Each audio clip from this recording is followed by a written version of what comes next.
सवाल ये नहीं है कि दुनिया तुम्हें क्या बनाती है, सवाल ये है कि तुम दुनिया को क्या बनाते हो।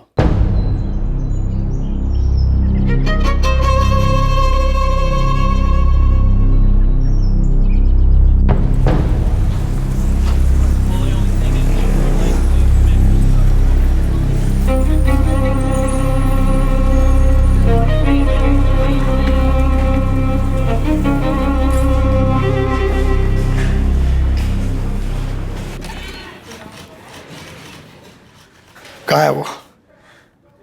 मुझे देखना है उसे। योगेश, रहने दो, हम अपना काम कर रहे हैं।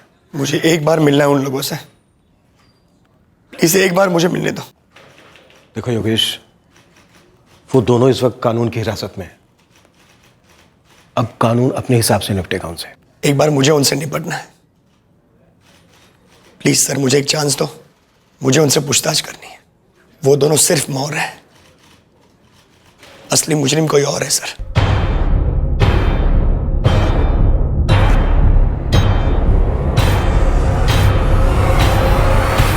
हम इस मामले की तह तक जाएंगे। जो लोग भी इसमें शामिल हैं, सब तक लिए जाएंगे। रंजीत और किशोर के अलावा एक तीसरा नाम भी सामने आया है। कौन है वो? एक टीम गई है उसे उठाने। नाम क्या उसका? ये हम अभी नहीं बता सकते। पहले हम उस तीसरे से पूछताछ करेंगे, उसके बाद बता पाएंगे। आप जब उसकी पूछताछ करेंगे, मुझे भी वहां पे रहना है। ये नहीं हो सकता। मैं तुम्हारा आक्रोश समझ सकता हूं, लेकिन हमें हमारा काम हमारे तरीके से करने दो। योगेश, खुद से कुछ करने की सोचना भी मत। फैमिली है तुम्हारी, फैमिली के बारे में सोचना। इस वक्त उन्हें तुम्हारी सबसे ज्यादा जरूरत है।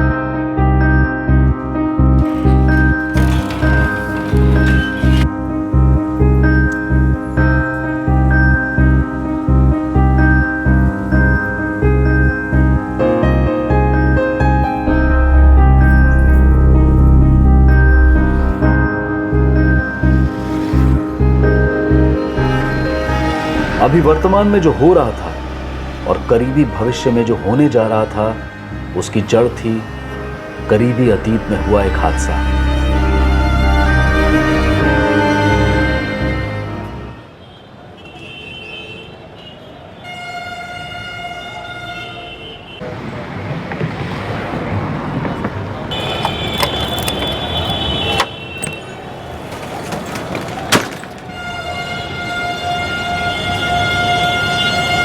मंदिर पे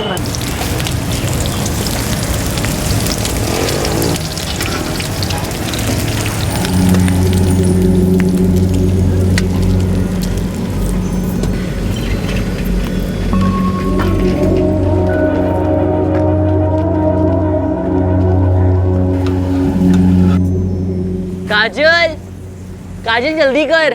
हाँ आई भैया।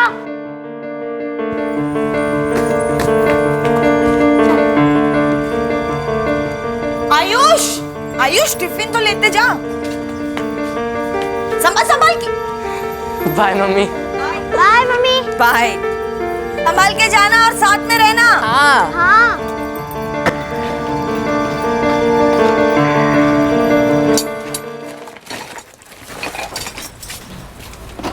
चलो डागर जी, निकलता हूँ।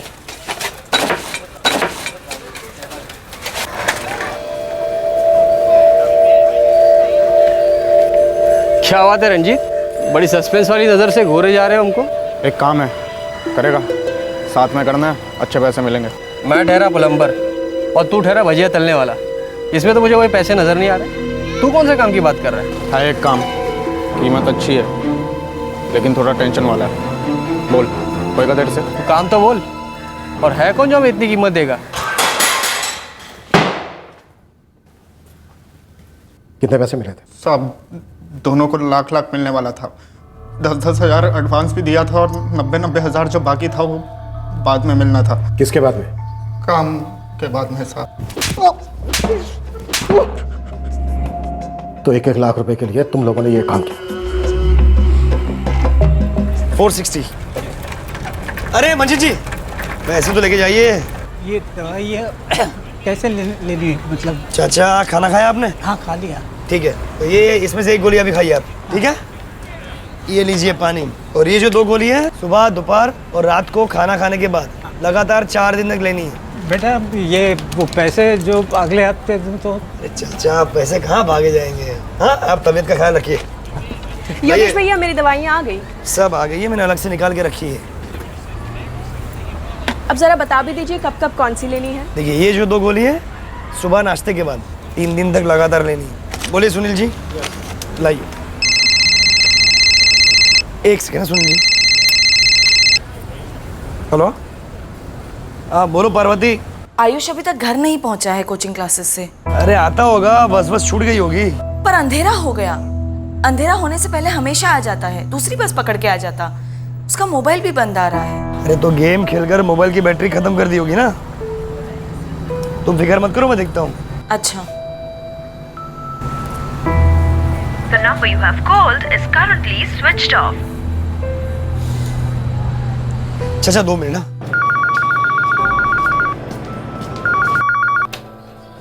PT coaching classes? मैडम, मैं आयुष तिवारी का फादर बात कर रहा हूँ। जी बोलिए सर। आयुष की क्लास अब तक चालू है क्या? नहीं तो 9th स्टैंडर्ड की सारी क्लासेस खत्म हो चुकी हैं और सारे बच्चे घर जा चुके हैं। अभी तो सिर्फ 10th स्टैंडर्ड की क्लासेस ही चल रही हैं। जी ठीक है। 8:15 होने आए हैं। अब तक तो दूसरी क्या तीसरी बस भी मिल जाती, घर भी पहुंच जाता। मैं दुकान बंद करके तुरंत निकलता हूँ। हाँ, रास्ते में कहीं ना कहीं मिल जाएगा।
ये देखिए योगेश जी, 3:35 पे एंट्री पंच हुई आयुष की। और फिर ये देखिए 6:05 पर एग्जिट पंच हुई।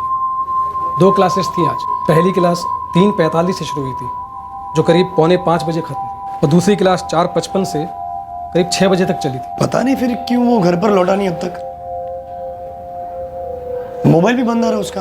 हो सकता है किसी फ्रेंड के यहाँ चला गया हो। नहीं पार्वती, स्कूल के दोस्त नहीं, ट्यूशन क्लासेस के दोस्त, जिसके घर पे आयुष जा सकता है। वो चेक किए? हाँ किया ना। 2 दोस्त हैं, अमित और रूपेश, दोनों से बात हुई। अमित और आयुष तो एक ही बस में घर आते हैं। तो क्या बोला अमित? उसने कहा आयुष आज बस स्टैंड तक आया ही नहीं। तो कहाँ गया होगा? उसने बताया नहीं अंकल। हम बस क्लास से निकले और मैं बस स्टॉप की तरफ चला गया। कल का ज्योमेट्री टेस्ट प्रिपेयर हो गया? नहीं यार, मेरा हो गया। घर पे आके करना पड़ेगा। चल बाय बाय, मैं जाता हूँ। चल बाय। तुमने पूछा नहीं आयुष को कि कहाँ जा रहे हो? तुम दोनों रोज साथ में आते जाते हो ना? नहीं अंकल, हमेशा हम साथ में नहीं लौटते। ज्यादातर तो आयुष नथुदा स्टॉप से बस लेता है। बेटा मैंने वहाँ भी चेक किया लेकिन कहीं नहीं मिला। भाई साहब, आपने दूसरे बच्चों के घर पर चेक किया क्या? मम्मी, आयुष की मम्मी के फ़ोन के बाद मैंने हमारे क्लास के सारे स्टूडेंट्स को फ़ोन करके पूछा, लेकिन आयुष किसी के पास नहीं था। कहाँ गया होगा?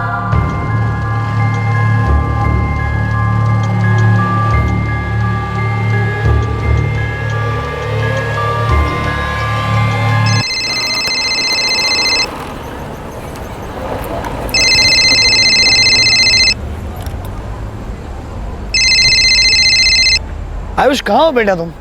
9:30 बज गए बेटा। पागलों की तरह सारा उज्जैन छान मारा। तिवारी, बात सुन। हेलो, कौन बोल रहा है? कौन हूँ से क्या मतलब है बे? हूँ कोई, बात सुन मेरी। आयुष का फोन तुम्हारे पास कैसे है? आयुष का फोन उसकी जेब में ही था, मैंने निकाल लिया और तेरे आयुष को अपनी जेब में डाल लिया। उसे बाहर निकलवाना तो अब टैक्स लगेगा, सिर्फ 3 लाख। क्या बकवास कर रहे हो तुम? कौन हो तुम? दो आयुष का फोन दो। योगेश तिवारी, अगवा किया मैंने तेरे बेटे को। उसे जिंदा देखना चाहता है ना तो 3 लाख रुपए तैयार रख। कौन कौन बोल रहे हैं भाई साहब? वो सब छोड़ और पैसा तैयार कर। वैसे ताकत है तेरे में, इतनी अच्छी खासी मेडिकल की दुकान है। 3 लाख तो तेरे लिए हाथ की मैल है। पैसा दे दे, आयुष तेरे को वापस मिल जाएगा। फिर फोन करूंगा। Hello hello hello.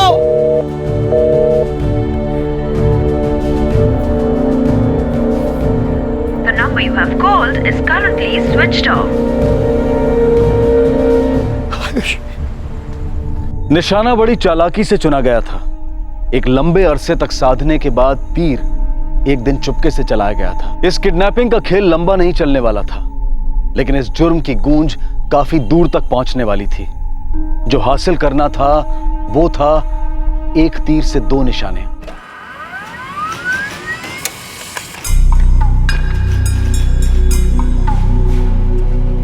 सर, जब फिरौती का कॉल आया तब आयुष के सेलफोन की लोकेशन नालखेड़ा थी। नालखेड़ा? यहाँ से करीब 2.5 घंटे की दूरी पर। नालखेड़ा? लेकिन कैसे? आयुष की फोटो मिली योगेश? नहीं सर, मैं मेरी वाइफ को फोन करके बोलता हूँ फोटो भेजने के लिए। गुड, उनको बोलो अभी भेजें। नालखेड़ा पुलिस से कांटेक्ट करो। फोन की लोकेशन नालखेड़ा है, इसका मतलब जरूरी नहीं है कि विक्टिम भी नालखेड़ा में। एक से ज्यादा किडनैपर हो सकते हैं। हो सकता है किडनैपर घूम घूम के हमें कॉल कर रहा हो गुमराह करने के लिए। फोटो फोटो क्यों चाहिए उसकी? आयुष कहाँ है? सब समझाऊंगा लेकिन बाद में। अभी मुझे आयुष की फोटो चाहिए, जल्दी। नहीं, पहले आप बताइए मुझे क्यों चाहिए फोटो, क्या हुआ है?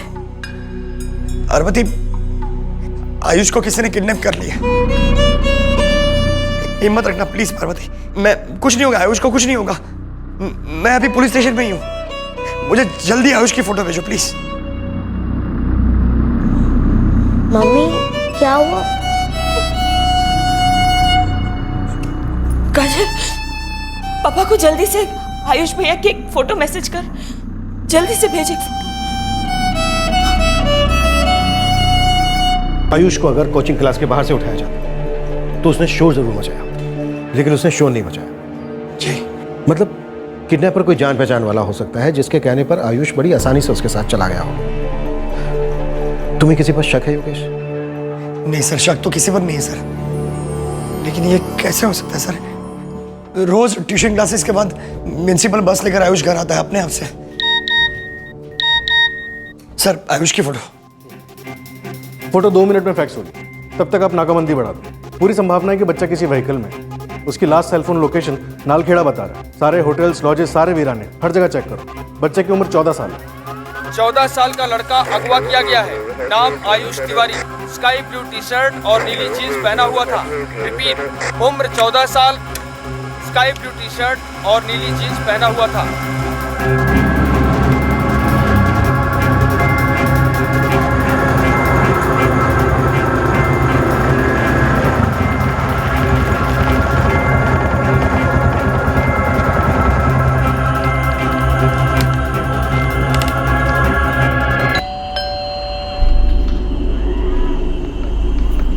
बेटा, हम पुलिस से हैं।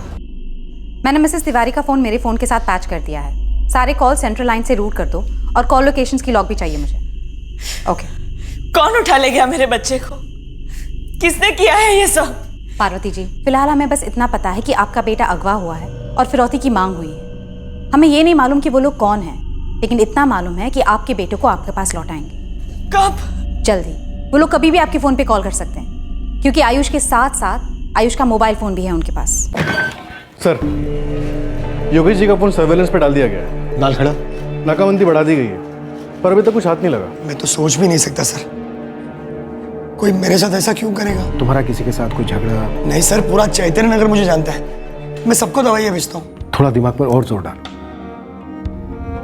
तुम्हारी शॉप अच्छी चल रही है जिसकी वजह से फिरौती मांगी गई, पर किडनैपिंग की क्या कोई और वजह हो सकती है? मतलब किसी एम्प्लॉय के साथ कोई झगड़ा? नहीं सर, छोटी सी दुकान है मेरी, मैं अकेले ही धंधा संभालता हूँ, कोई हेल्पर भी नहीं मेरे पास। जैसा कि किडनैपर ने बोला वो फिरौती के लिए तुम्हारा फोन करेगा। हमने तुम्हारे फोन के साथ साथ तुम्हारी वाइफ का फोन भी सर्विलेंस पर डाल दिया है। हमारे 2 आदमी तुम्हारे घर के बाहर पहरा दे रहे हैं इस वक्त। तुम्हारे बेटे आयुष की फोटो और डिटेल्स पूरे जिले में सर्कुलेट हो रही है। तो अब इंसान, जब तक कि कोई खबर नहीं आ जाती या किडनैपर का कॉल नहीं आ जाता। देखो योगेश, 11 बज गए हैं। मुझे लगता है इस वक्त तुम्हें घर जानी चाहिए। आपको पता है मेरा बेटा अगवा हुआ है सर। जानता हूं योगेश, लेकिन हम कोई कसर नहीं छोड़ेंगे आपके बेटे को सही सलामत वापस लाने।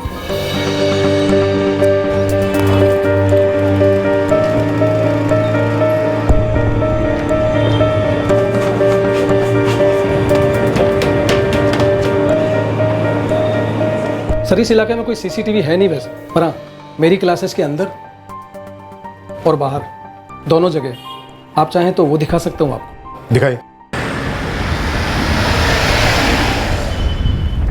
12 बज गए सर, अभी तक कोई कॉल नहीं आया। किडनैपर का पहला कॉल आया 9:30 बजे। आयुष अपनी क्लास से 6:05 पर निकला। एग्जिट स्टैम्प और सीसीटीवी ये कंफर्म करते हैं, लेकिन वो अपने बस स्टॉप पर नहीं जाकर कहीं और गया। उसने शोर भी नहीं मचाया, मतलब वो किडनैपर के साथ खुद गया। किडनैपर या किडनैपर्स शायद उसकी जान पहचान वाले रहे। जानने वालों की कमी नहीं होगी सर। योगेश का मेडिकल स्टोर काफ़ी पॉपुलर है, पिछले 6 सालों से चल रहा है, जब से ग्वालियर से यहाँ उज्जैन शिफ्ट हुए थे। और योगेश का कहना है कि कभी उसकी किसी के साथ कोई दुश्मनी नहीं थी।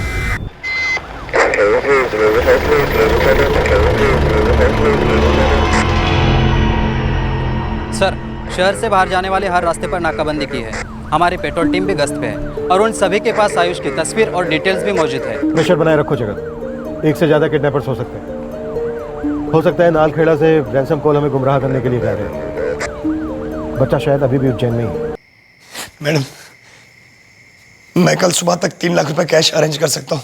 मैं दे दूंगा पैसे और ले आऊंगा मेरे बेटे को वापस। खत्म करते ये सब। योगेश जी, खत्म तो तब करेंगे ना जब किडनैपर का कॉल आएगा। आप मुझे एक बात बताइए, कौन कौन ये जानता है कि इतनी शॉर्ट नोटिस में आप 3 लाख रुपए इकट्ठा कर सकते हैं?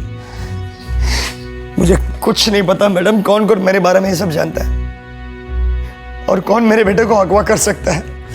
सुनिए, हम पैसे दे देंगे, उन्हें जो चाहिए सब दे देंगे। बस मेरा बेटा वापस चाहिए प्लीज। पार्वती जी, हमारी भी यही कोशिश है कि आपके बेटे को आपके पास जल्द से जल्द सही सलामत लौटा दें।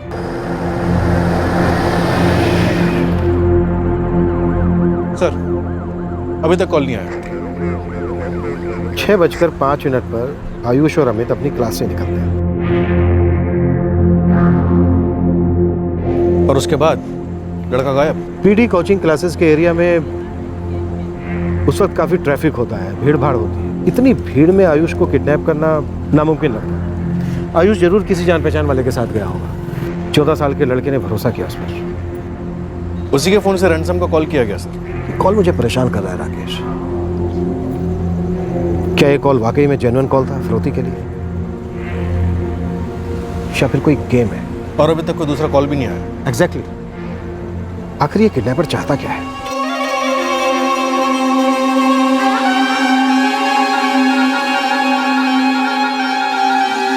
समझ में नहीं आ रहा है, किसी की हमसे क्या दुश्मनी हो सकती है? दुश्मनी तो थी, और जब खुलासा हुआ कि वो कौन था, तब तिवारी परिवार पर अविश्वास की बिजली कड़क गई। ऐसा झटका लगा सभी को कि एक ही सवाल की बारिश होने लगी कि क्यों, आखिर क्यों? इस जुर्म का जो मकसद था, इस जुर्म के द्वारा मुजरिम जो हासिल करने निकला था, उस मकसद ने एक बाप को निचोड़ कर रख दिया।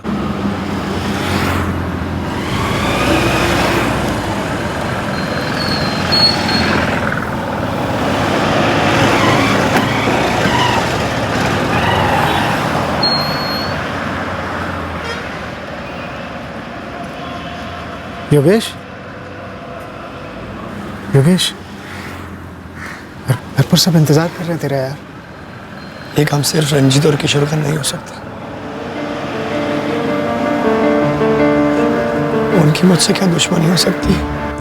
अरे भाई रंजीत, 3 प्लेट पकौड़े पार्सल देना, आलू और प्याज के मिक्स। जी योगेश जी, बस अभी गरम गरम तल देता हूँ। घर ही भिजवाने हैं? हाँ, बच्चे लोग जिद कर रहे हैं। आप दुकान संभालिए, मैं भिजवा ले रहा हूँ। पता है कितनी बार मैंने रंजीत को मुफ्त में दवाई दी थी, क्योंकि मुझे मालूम था उसकी कमाई बहुत कम है। देखिए यार, पता नहीं इसमें कितना सच है और कितना झूठ। बस सुनने में आया कि पुलिस ने अतुल कुमार को उठवा लिया है। अतुल? अरे देखिए सर, मुझे फंसाया जा रहा है सर। एक भजिया वाला और प्लम्बर में नाम लेते तो मैं गुनहगार हो गया सर। ये क्या बात हुई सर? आपको जरूर गलतफहमी हुई है सर। सर ये ऐसा नहीं कर सकते सर।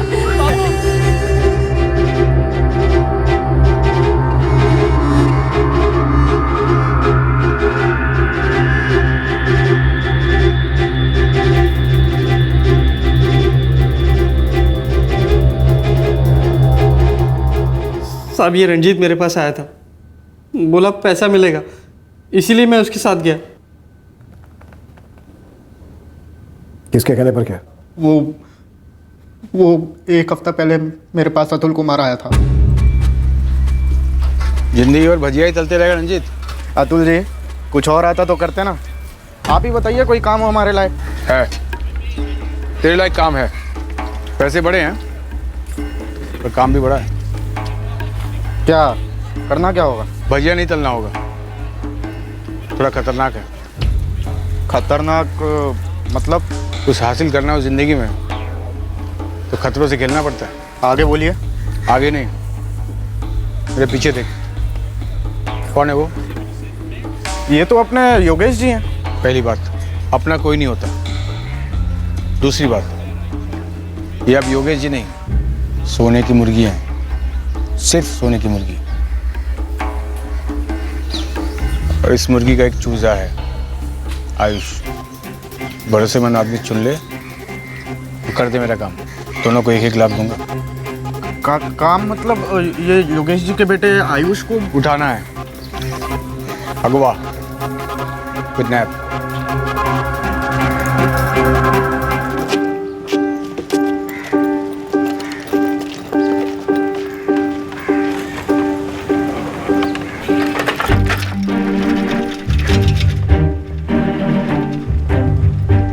आज पता है बहुत मजा आया।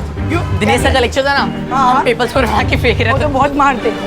तू कल जल्दी आ जाना। चल बाय। चल बाय।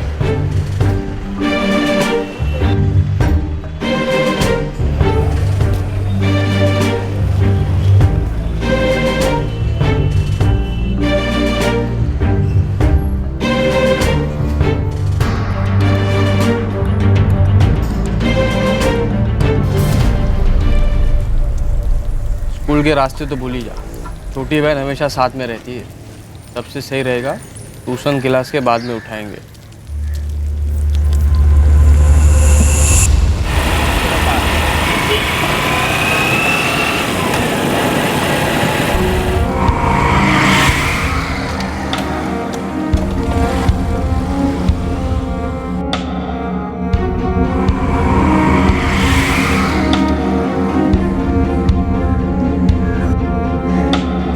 करना पड़ेगा। चल बाय बाय जा। चल बाय।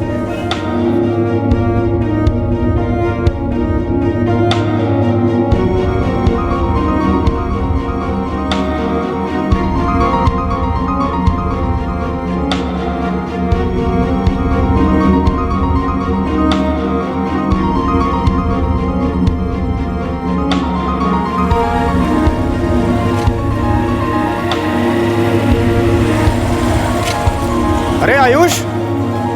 अरे रंजीत भैया आप? हाँ, कहाँ? घर की तरफ जा रहा है क्या? हाँ, अभी अभी क्लासेस से छूटा ना। अच्छा तो बैठ जा, मैं छोड़ देता हूँ, वहीं जा रहा हूँ। घर की तरफ? हाँ हाँ ठीक है।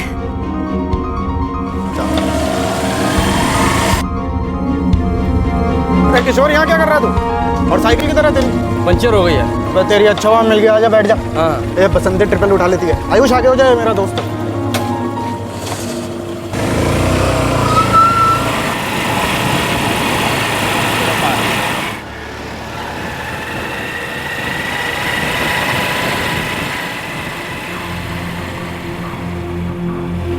अरे रंजीत भैया, ये हम कहाँ जा रहे हैं? हाँ, वो एक छोटा सा काम है, वो कर लेते हैं, फिर चलते हैं घर की तरफ।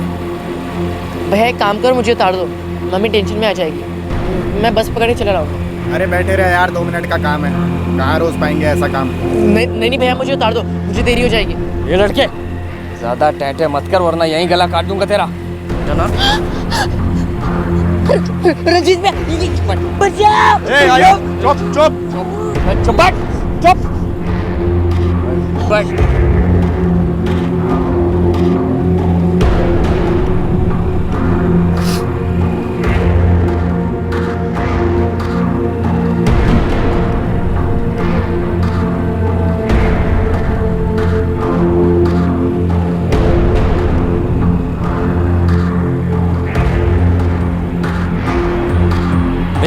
ये क्या ये है?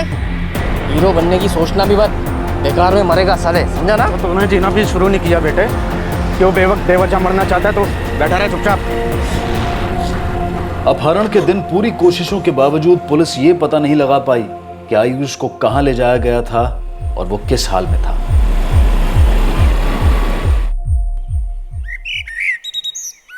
अपहरण के अगले दिन पुलिस पर जबरदस्त दबाव बढ़ने लगा और तिवारी परिवार पर खौफ के घने बादल छाने लगे।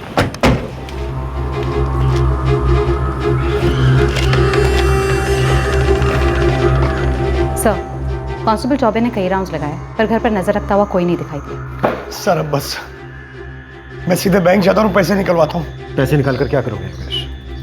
किडनैपर ने अभी तक दूसरा कॉल ही नहीं किया। योगेश जी, पार्वती जी, आप लोग दिमाग पर जोर देकर बताइए कि यहाँ उज्जैन में या फिर ग्वालियर में जहाँ आप लोग पहले रहते थे, वहाँ पे किसी से कोई अनबन, कोई झगड़ा या फिर कोई दुश्मनी? किसी से कोई दुश्मनी नहीं हमारी। ऐसे कैसे किसी पर भी इल्जाम लगा दे हम लोग?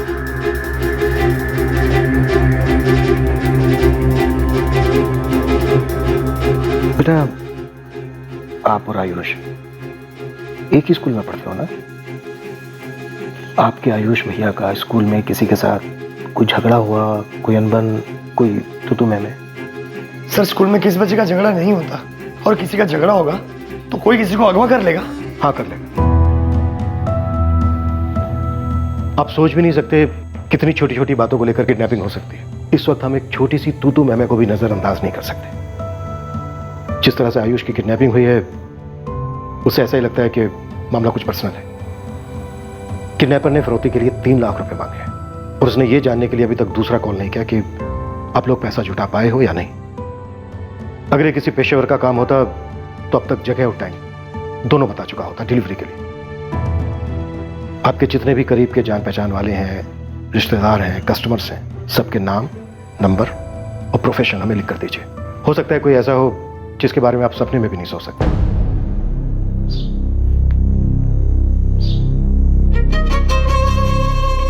नशक अभी होने वाला था। अपने स्टोर के सामने बंद भजिए के स्टॉल पर नशक तब होने वाला था जब आयुष का पता चलता।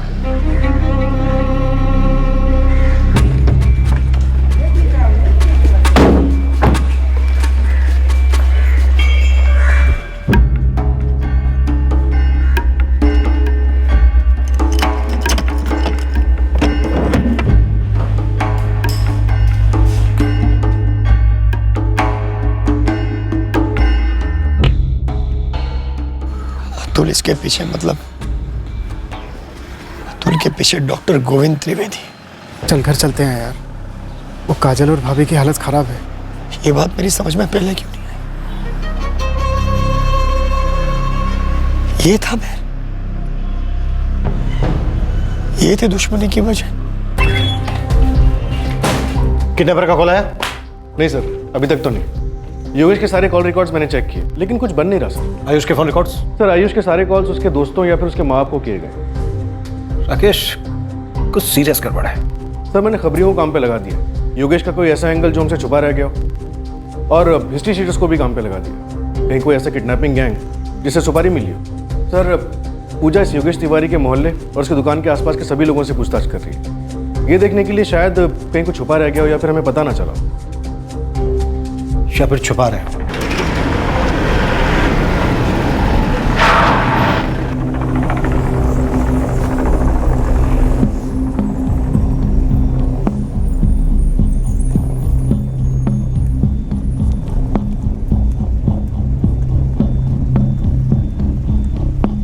क्या बात कर रहे हो मैडम?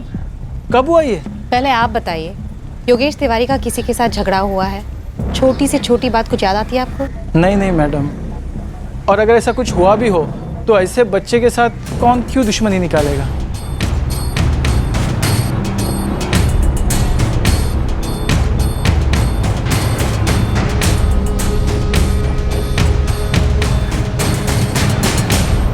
मैडम, बोलने में किसी को योगेश के किसी भी लड़ाई झगड़े की कोई खबर नहीं। और पार्वती तिवारी, उसका कोई मसला या अफेयर या कुछ? नहीं मैडम, ऐसा किसी ने कुछ नहीं कहा। सारे लोग योगेश की बड़ी तारीफ करते हैं। तो फिर बच्चे को अगवा किया क्यों? किसी ना किसी से कोई दुश्मनी जरूर हुई हो।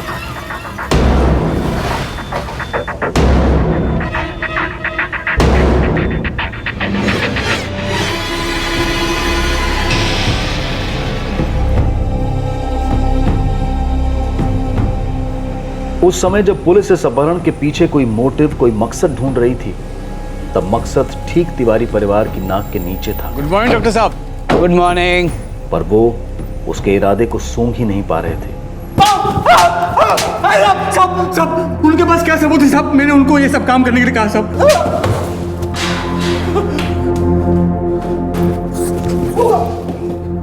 क्या बोला था ये? क्या बोला था कि उठा के बस मारना है, 1-1 लाख रुपए मिलेगा? हाँ हाँ हाँ साहब, यही बोला था।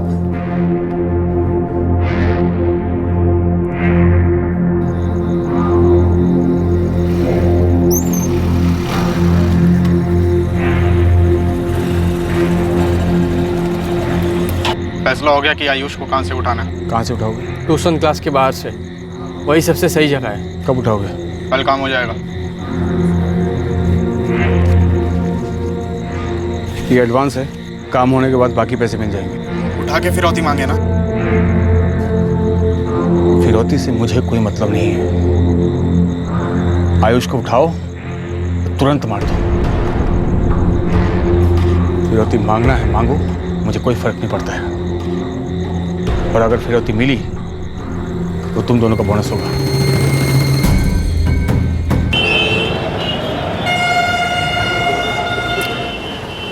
क्या देख रहा है? देख, ये कब मिली तुझे? आज सुबह बाईपास के पास, वो नारायण भाई के खेत के पास जो मैदान है ना, वहां पर।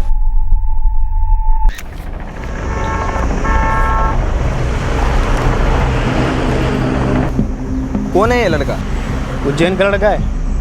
कल रात को चैतन्य नगर थाने से फोटो मिला मेरे को। सर, एक बुरी खबर है। लाश मिली? कुछ बोल क्यों नहीं रहे आप? प्लीज बताइए ना, हॉस्पिटल क्यों आए हैं? आयुष ठीक है ना?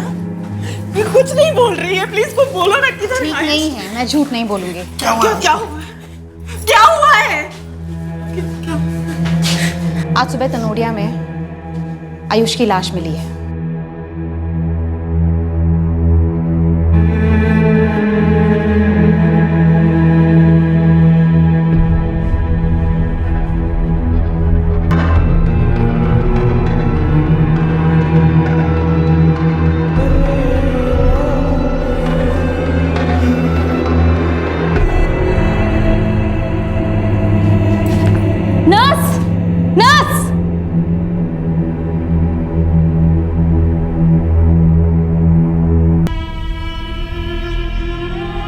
हम पता लगा रहे हैं, वो जो भी है बहुत जल्द हम उसे धर लेंगे।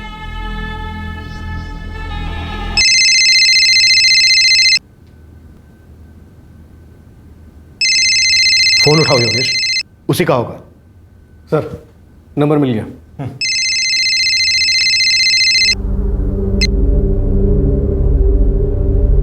तिवारी, बच्चे को जिंदा देखना है कि नहीं तुझे? कौन बोल रहे हो तुम?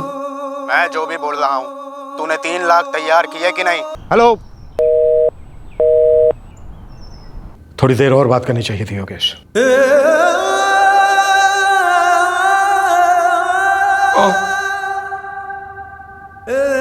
और थोड़ी देर, और थोड़ी देर।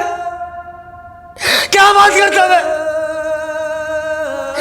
क्या बात करता मैं? बताओ।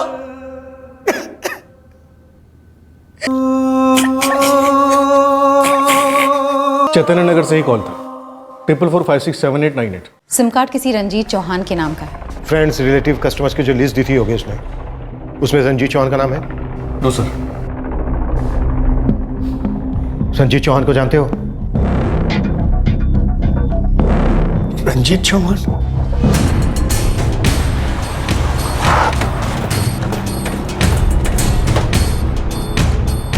चल साहब, अरे पर हुआ क्या? अरे कुछ तो बताइए साहब। लेकिन मैंने किया क्या, ये तो बताइए। आप ऐसे उठा के लेके जा रहे हैं साहब।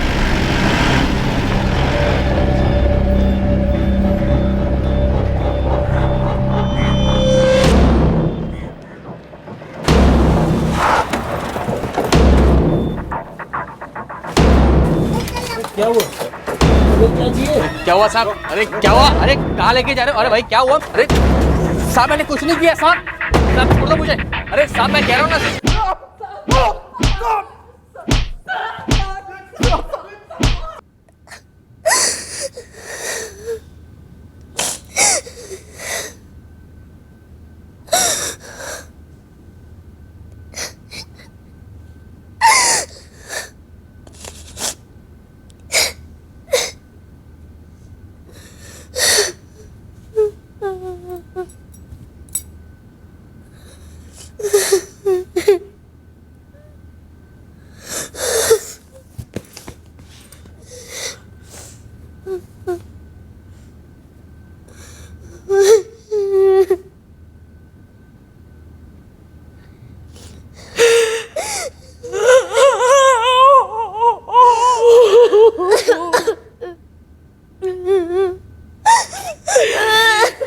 मार डाला।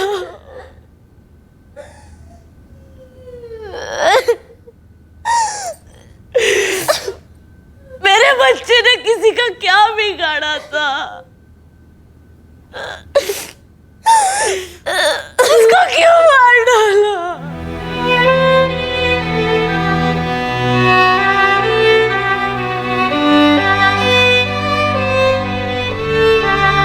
देख योगेश, अतुल ने ये क्यों किया, अतुल के पीछे कौन है, ये सब पता करने में थोड़ा वक्त लगेगा। चल यार घर चलते हैं यार, आयुष का क्रियाक्रम भी करना है ना यार।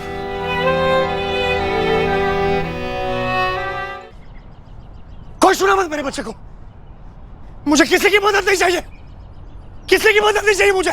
और मैं अब किसी की मदद नहीं करूंगा, ना दुकान पर, ना घर पर, ना कहीं और। हाँ सर मैंने ही करवाया। क्यों क्यों? उसने मेरे पेट पे लात मारी सर। 6 साल पहले तक यहाँ चैतन्य नगर में सिर्फ और सिर्फ एक ही मेडिकल स्टोर था, मेरा। और फिर यादव का साहब मेरे सारे ग्राहक को अपनी तरफ करने लगा।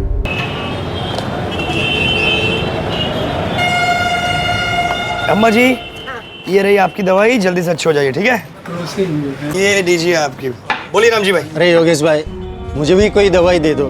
डॉक्टर ने ये दवाई लिख के दी, कुछ फर्क ही नहीं पड़ता। 2 मिनट रुकिए प्लीज। एक एक करके मेरे सारे ग्राहकों को पटा कर रखने लगा सर। खुद दवाई प्रिस्क्राइब करके कभी डॉक्टर बनता तो कभी मुफ्त और उधार पर दवाइयाँ देके बड़ा अच्छा बनता सबकी नजर में। जानबूझकर मेरे धंधे को बर्बाद करने पे तुला हुआ था साहब वो। तो तूने उसके, और मेरा बच्चा भूखा मरता साहब। वो मेरा बिजनेस बर्बाद कर चुका था। मैं कर करा के क्या करता था? खून उबलता था मेरा उसको देखकर।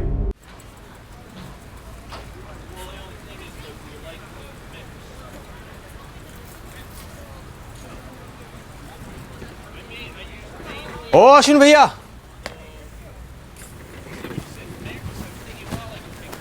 क्या बात है, बहुत मुरझाए हुए लग रहे हो। बहुत तेज बुखार है, डॉक्टर के यहाँ से आ रहा। दिखाइए पर्ची दिखाइए। अरे नहीं, रहने तो मैं योगेश के यहाँ से दवा ले लूंगा। ये क्या बात कर दी आपने? हाँ, इतने साल से मेरे से दवाई ले रहे हो, ये अचानक योगेश से क्यों? हाँ, अरे दवाई भी वही है, दाम भी वही। आइए चलिए। बात यह कि मैं योगेश की दुकान से उधार लेता हूँ और वो भी दवा लेने के बाद में छोटी छोटी किश्तों में चुका देता हूँ। इसमें कौन सी बड़ी बात है? अरे हमसे उधार ले लो, हम भी उधार दे देंगे। हाँ, अतुल ने इस मोहल्ले में किसी को उधार नहीं दिया है और आपको देगा। चलिए आइए आइए आइए आइए। जिद कर रहे हैं। आइए आइए। इसमें कौन सी बड़ी बात है, दवाई हम देते हैं आपको। सुनिए सुनिए ना, वो अतुल भाई साहब देखिए हमारे ग्राहक को अपनी तरफ खींच के लेके जाने की कोशिश कर रहे हैं।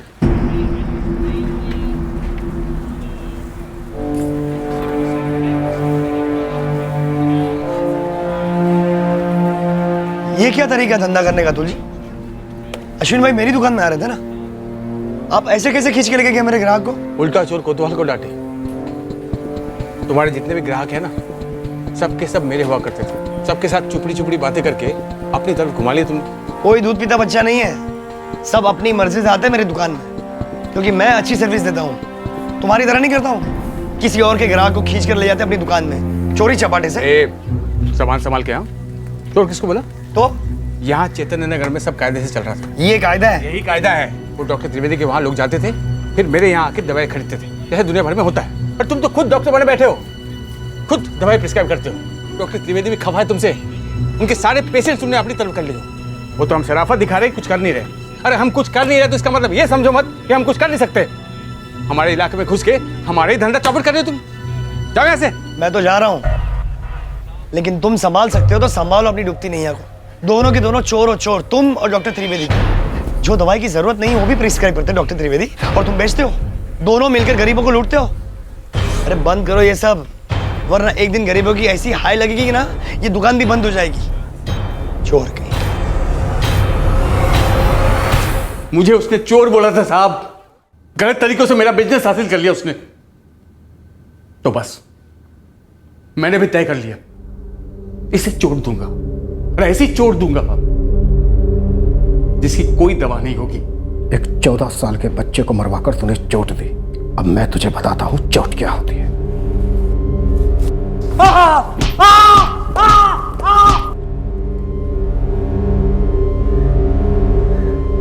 इतनी नफरत? हाँ योगेश, इतनी नफरत। अरे तुम मेरा गला काट देता। मेरा आयुष ने उसका क्या बिगाड़ा था? कितना अच्छा था मेरा आयुष, पढ़ना चाहता था, डॉक्टर बनना चाहता था। मेरा और पार्वती का सब कुछ था आयुष, हमारी आंखों का तारा था वो। तभी तो योगेश, तभी तो।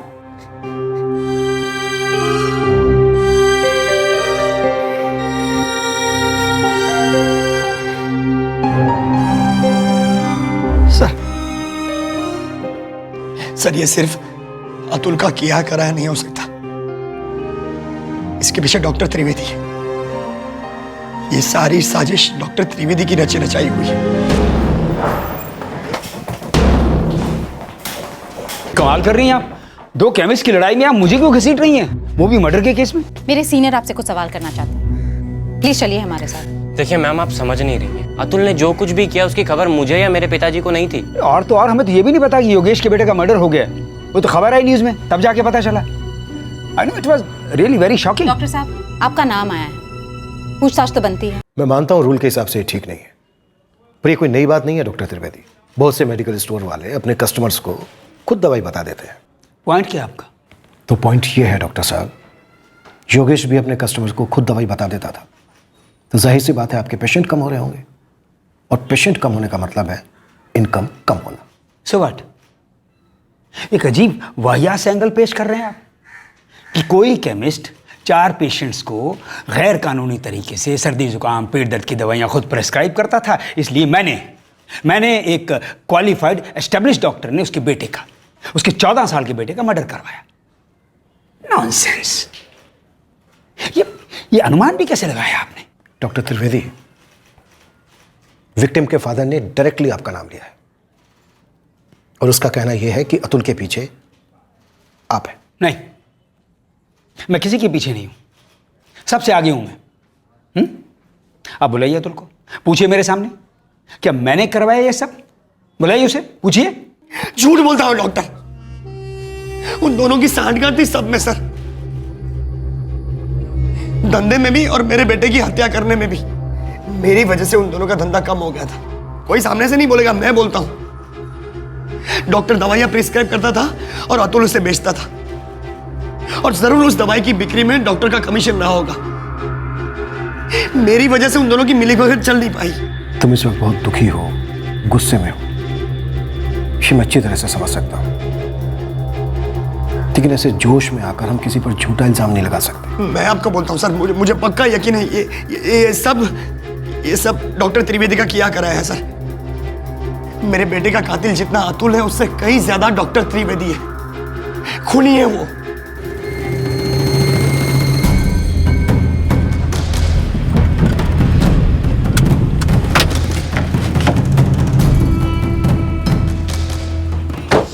कबूल करो, हटो। कबूल करो, तुम में हिम्मत नहीं थी और नहीं अतुल में मेरे धंधे को नुकसान पहुंचाने की। तुम दोनों की बेईमानी का धंधा मेरी ईमानदारी की वजह से चौपट हो चुका था, और इसका बदला तुमने कैसे लिया? मेरे मासूम बेटे का गला काटकर। नॉनसेंस बातें मत करो योगेश। मैं पुलिस में पहले बता चुका हूँ, अतुल से मेरा कोई वास्ता नहीं है, समझे? हटो। देखिए योगेश जी, आप अपनी हद पार कर रहे हैं मेरे पिताजी की इज्जत खराब करके। तुम चाहते हो ना मैं मेरी हद में रहूं, तो बोलो अपने बाप को अपना गुनाह कबूल करे। सबके सामने कबूल करे कि इन्होंने ही मेरे बेटे की हत्या करवाई है। एक भजिया तलने वाले प्लम्बर को चंद पैसे क्या दे दिए? तुम्हें क्या लगा तुम्हारा पाप छुप गया? किसी को पता नहीं चलेगा? मैं सारी दुनिया के सामने तुम्हारी पोल खोलूंगा, नंगा करूंगा मैं तुम्हें। बस अब एक लफ्ज और नहीं। हटो सामने से, हटो।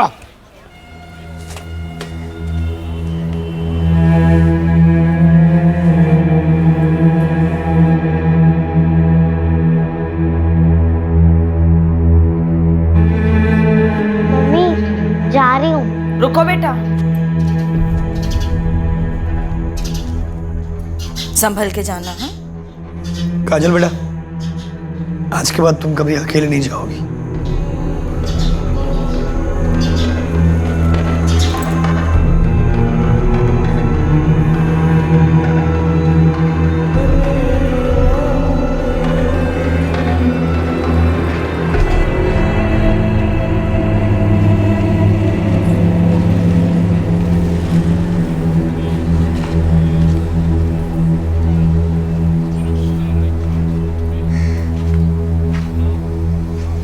बेटा बस करो, कितनी सजा दोगे खुद को?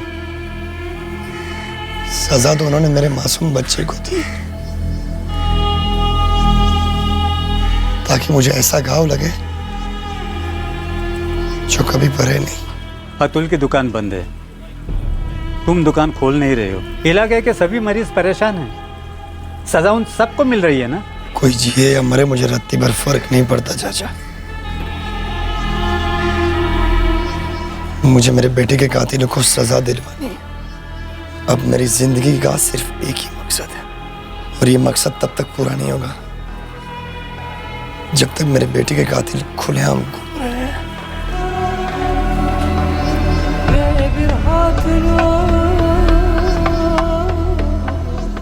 योगेश के अंदर कुछ टूट चुका था। वो अपना काम तो किए जा रहा था, पर मानो वो कोई बेजान सी कठपुतली था जिसकी टोर किसी भयंकर अंधेरे में अटकी हुई थी। ये अंधेरा सिर्फ तब दूर हो सकता था जब उसे अपने बेटे के लिए इंसाफ मिलता, जो इस वक्त उसे अधूरा लग रहा था। सारे आरोपी जुडिशियल कस्टडी में है। बहुत जल्द हम चार्जशीट फाइल करने वाले हैं। लेकिन मुख्य आरोपी डॉक्टर त्रिवेदी है, जो अभी भी बाहर है। योगेश अतुल से हमने एक बार नहीं, 2 बार नहीं, बल्कि दर्जनों बार पूछताछ की है। डॉक्टर त्रिवेदी को भी 4 से 6 दफा हमने बुलाया है पूछताछ के लिए, लेकिन डॉक्टर त्रिवेदी के खिलाफ हमें कोई सबूत नहीं मिला। मुझे खुद अतुल से पूछताछ करनी है। कानून तुम्हें इस बात की इजाजत नहीं दे सकता। कानून को अपना काम करने दो, भरोसा रखो उन पर। योगेश भरोसा नहीं कर पाया, उसका घाव नहीं भर पाया।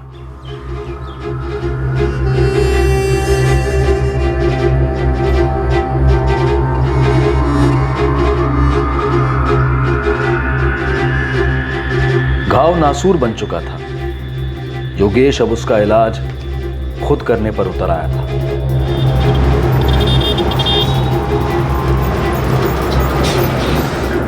उसके इस नासूर के ज्वालामुखी में उबलते लावा को कोई नहीं देख पाया था, जो फटने की कगार पर था।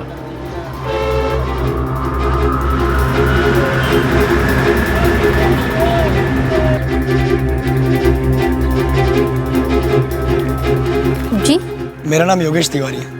उस्मान से बात करनी है। उस्मान। हाँ जी कहिए। एक काम है तुमसे, मुझे एक बंदूक चाहिए। मैंने पढ़ा तुम्हारे बारे में अखबार में, तुम हथियार बेचते पकड़े गए थे। अभी अभी तुम्हारी जमानत हुई है। मुझे कितनी जल्दी हथियार मिल सकते हैं? हथियार या तो पुलिस वालों के हाथ में होते हैं या फिर क्रिमिनल के, और क्रिमिनल तो तुम कहीं से लगते नहीं हो, तो फिर तुम्हें हथियार क्यों चाहिए? बंदूक की जो भी कीमत है तुम्हें मिल जाएगी।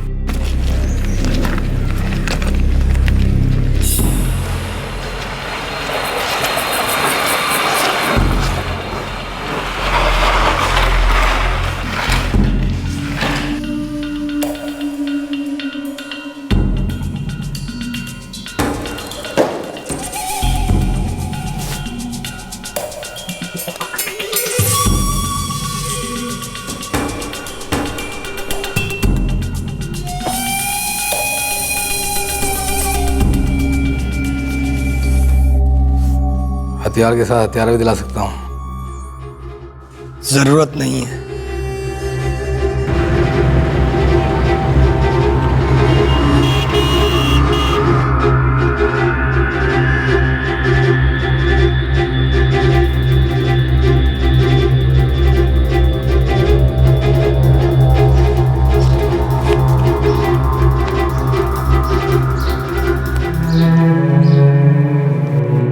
पापा, अब स्कूल जाने का बिल्कुल भी मन नहीं करता। पहले वही आते थे ना मेरे साथ।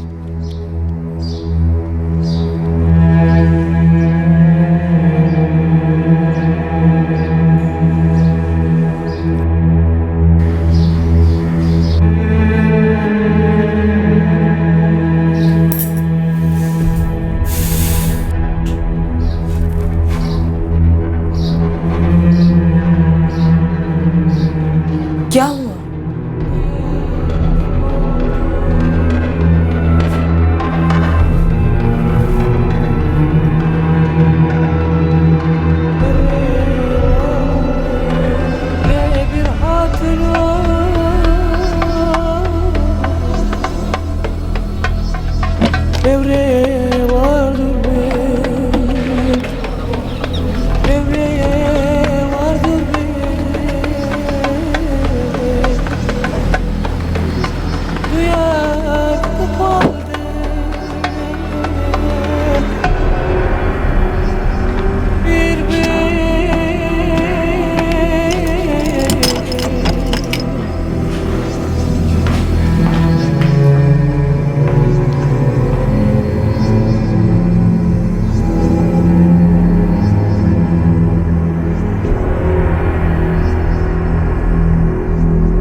डॉक्टर गोविंद त्रिवेदी का लड़का मनोज, डेड ऑन अराइवल, 4 गोलियां दागी गई थी।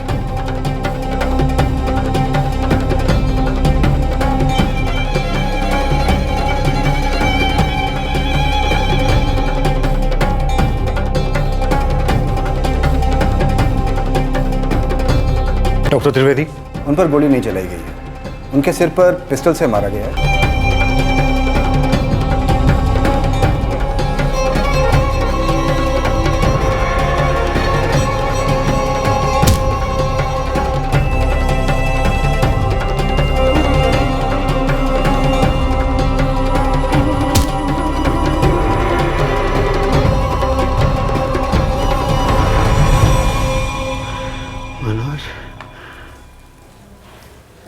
मनोज, मनोज, मनोज कहाँ है?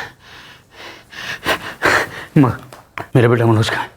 मनोज कहाँ है? बहुत गोलियां लगी उसको, ऑपरेशन किया उसका, गोलियां निकाली उसकी। हैं? आई एम सॉरी, आपका बेटा डेड ऑन अराइवल था।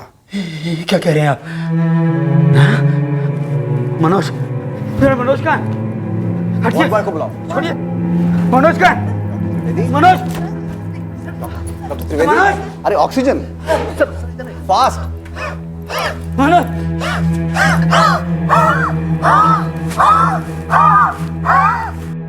मेरा निशाना सिर्फ मनोज था।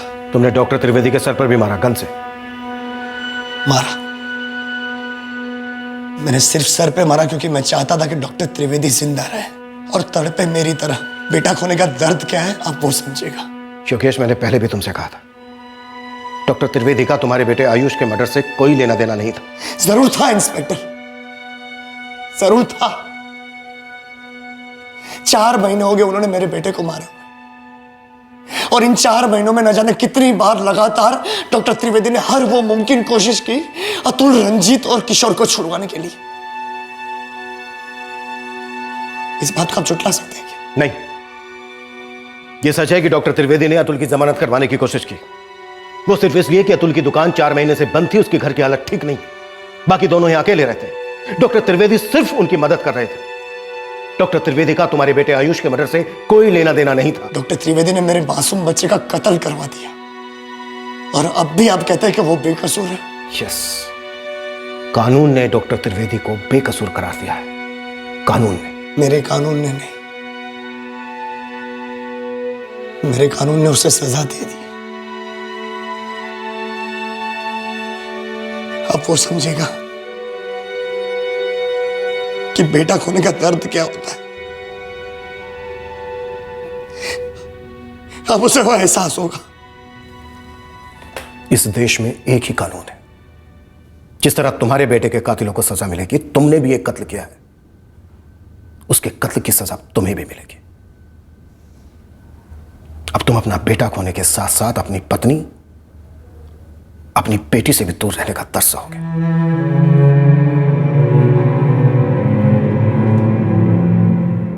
आयुष को खोने का दर्द मैं सहन नहीं कर पाया पार्वती। मैं भी नहीं सह पाई अपने बेटे को खोने का दर्द। काजल भी नहीं सह पाई अपने भाई को खोने का दर्द। अब मैं अपने पति को खोने का दर्द सहूंगी और काजल अपने पिता को। अब इस दर्द को मिटाने के लिए हम किसका कत्ल करें?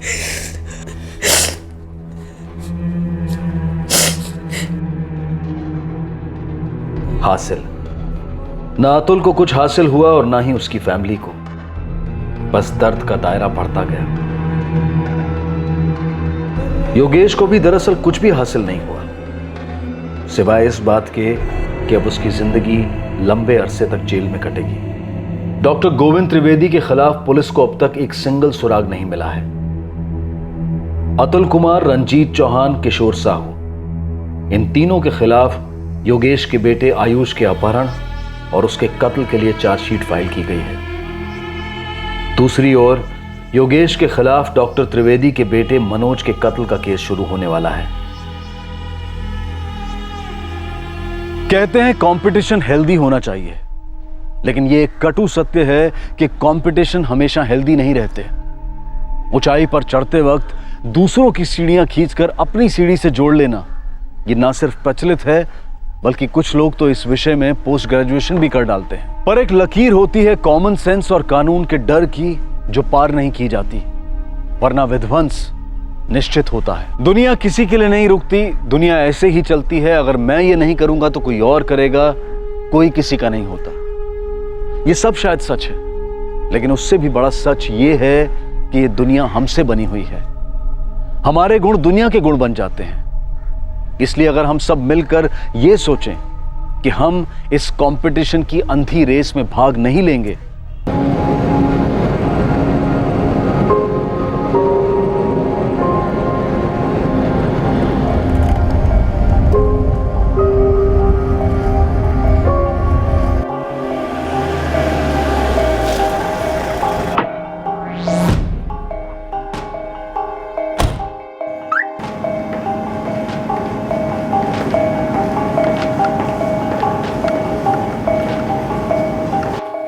गुल साहब, आप जिन्हें खोज रहे हैं ये वो नहीं है। शनवीर जी,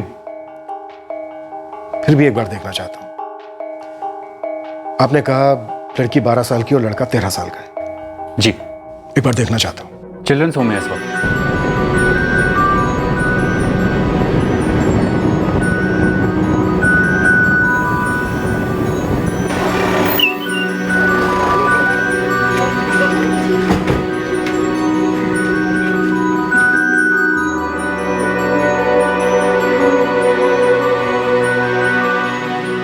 आनंद, गीता, कैसे हो तुम दोनों? ठीक है आंटी।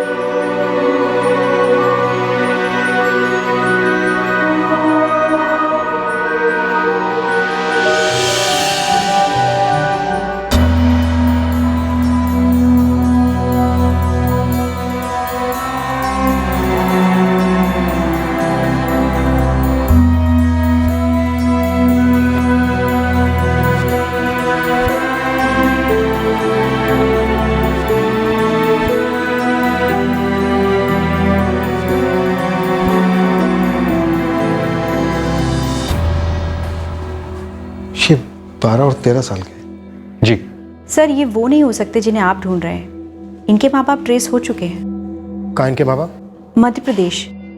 आज शाम तक वो सारे डॉक्यूमेंट्स लेकर यहाँ आ जाएंगे।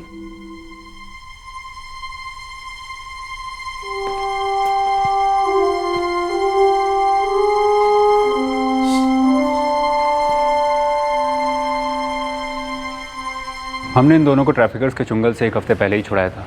गोयल साहब, उनके पास और भी बच्चे हैं। ये रैकेट काफ़ी फैला हुआ है। रणवीर जी, मेरी जगह जो ऑफिसर आएगा उसे अपडेट्स देते रहे। जी।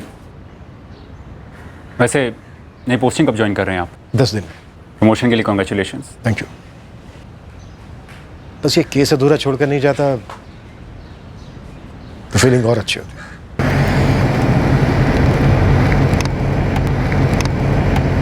इस अधूरे केस को अंजाम देने के लिए अब तक काफी इंतजार करना पड़ा, और कब तक करना पड़ेगा काश ये पता होता मुझे। उन बच्चों के माँ बाप वो भी इंतजार कर रहे होंगे।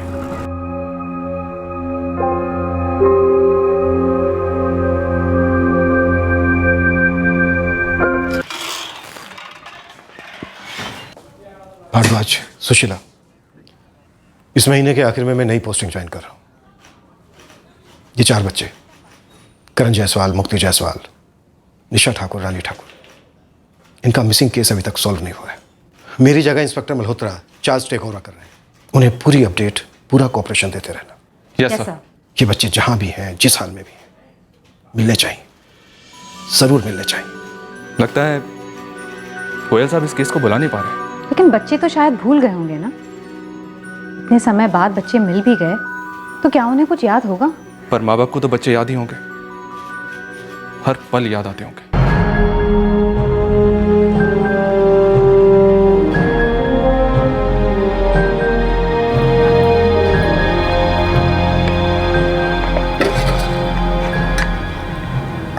काश बच्चे जल्दी मिल जाए।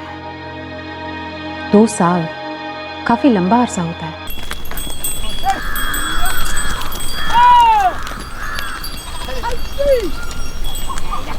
अरे मंजू, देर हो रही है, हम निकल रहे हैं सब्जी मंडी। ओ योगेश भाई, हाँ। आपने फिर अपना ठेला हमारे घर के सामने खड़ा कर दिया था। हाँ विद्या बहन, येरा हमारा घर, येरा हमारा ठेला, आमने सामने ही तो है। वो तो आज सुबह हमने ढकेल के वहाँ किया है। तो गलती हो गई, कल से हम यहाँ नहीं खड़ा करेंगे, ठीक है? चलते हैं, राम राम। विद्या, चाय में चीनी डाली नहीं तुम, सारी फीकी पी गए। अब ऐसी भी क्या जल्दी थी, खुद डाल लेते, वरना हमको बोल देते, हम डाल देते। अरे देरी हो रही है, निकलते हैं।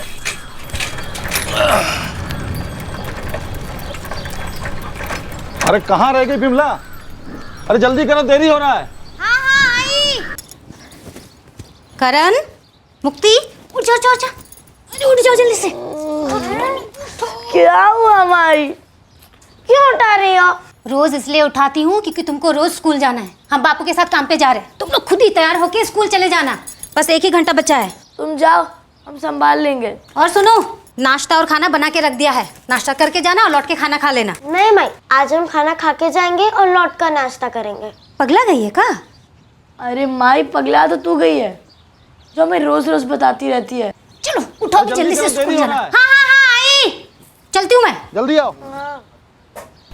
काहे इतना वक्त लगाती है बिमला? देरी हो गया तो ठेकेदार पैसा काट लेगा ना। ना ना, नहीं काटेंगे, चलिए चलिए। चलो। प्रणाम रघु भैया, प्रणाम बिमला दीदी। प्रणाम प्रणाम। चलो भी, अब ब्रश भी हम करवा देगा। जल्दी जल्दी हाथ चलाओ वरना हमरे हाथ चल जाएंगे 2-2।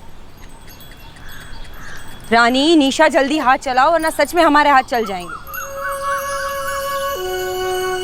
मेहनत मजदूरी करने वाले 2 जोड़ों के ये 4 बच्चे, करण, उसकी बहन मुक्ति जायसवाल और रानी और उसकी बहन निशा ठाकुर, सभी गांव के एकमात्र गवर्नमेंट स्कूल में पढ़ते थे।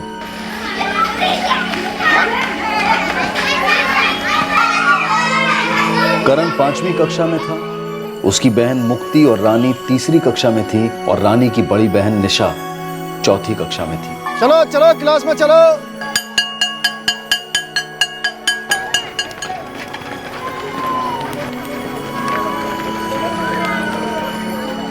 अड़ोस पड़ोस में रहने वाले ये 4 बच्चे एक साथ स्कूल जाते और एक साथ स्कूल से लौटते। उनके स्कूल जाने का एक ही रास्ता था जहां से वो चलकर आते जाते। दोपहर का वक्त इन बच्चों के खेलने का वक्त होता और वो तब तक खेल में खोए हुए रहते जब तक उनके माँ बाप लौटकर उनके पीछे न लग जाते पढ़ाई और होमवर्क करने के लिए। वो दिन साल 2013 का था जब करण जायसवाल और उसकी छोटी बहन मुक्ति जायसवाल अपने पड़ोस की निशा ठाकुर और उसकी छोटी बहन रानी ठाकुर के साथ मिलकर रोज की तरह स्कूल के लिए पैदल निकल पड़े थे।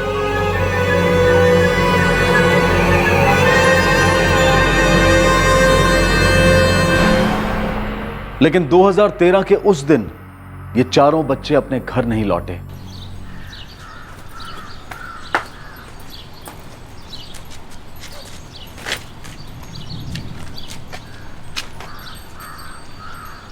विद्या, ए विद्या, बच्चों को देखा क्या? नहीं, कोई आवाज भी नहीं सुनी।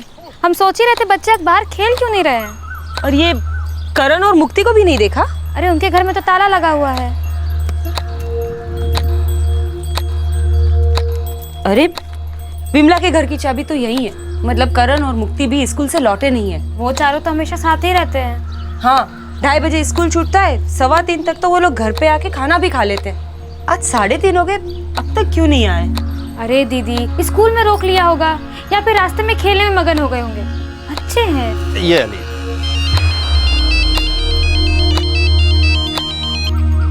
क्या हुआ रे मंजू? 4 बज गए, रानी और निशा अभी तक नहीं आए स्कूल से। और करण मुक्ति लौटा है? वो लोग भी नहीं आए अब तक। तो कहीं खेल वेल रहे होंगे। एक काम करो ना, स्कूल जाके देखो। हाँ, और रास्ते पे नजर रखना। बिमला, हाँ, अरे जाके घर देखना क्या हुआ। मतलब क्या हुआ? अरे मंजू बहन का फोन आया था, कह रही बच्चे नहीं लौटे अभी तक, ना उनके ना हमारे। जाके देख जरा। विमला, हमने देखा, चाबी अभी भी वही है।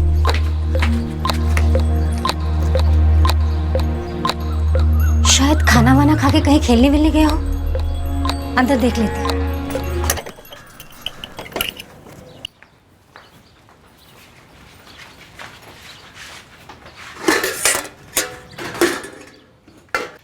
नहीं, खाने को तो छुआ भी नहीं। मंजू दीदी, बच्चे आते तो पता तो चलता, आवाज तो होती ना। अरे पर 5 बज गए, आज तक ऐसा कभी नहीं हुआ। हमारे साथ मंजू बहन और विद्या भी है। हम तीनों जा रहे हैं स्कूल में पूछने के लिए। तुम जरा गांव में ढूंढो ना तरुण। घर नहीं लौटे तो बिमला दी, करण और मुक्ति गए कहाँ? हमको नहीं ना पता, वो रानी और निशा भी नहीं लौटे अब तक। तुम जरा देखो ना कहाँ हैं चारों। जी अभी जाते हैं।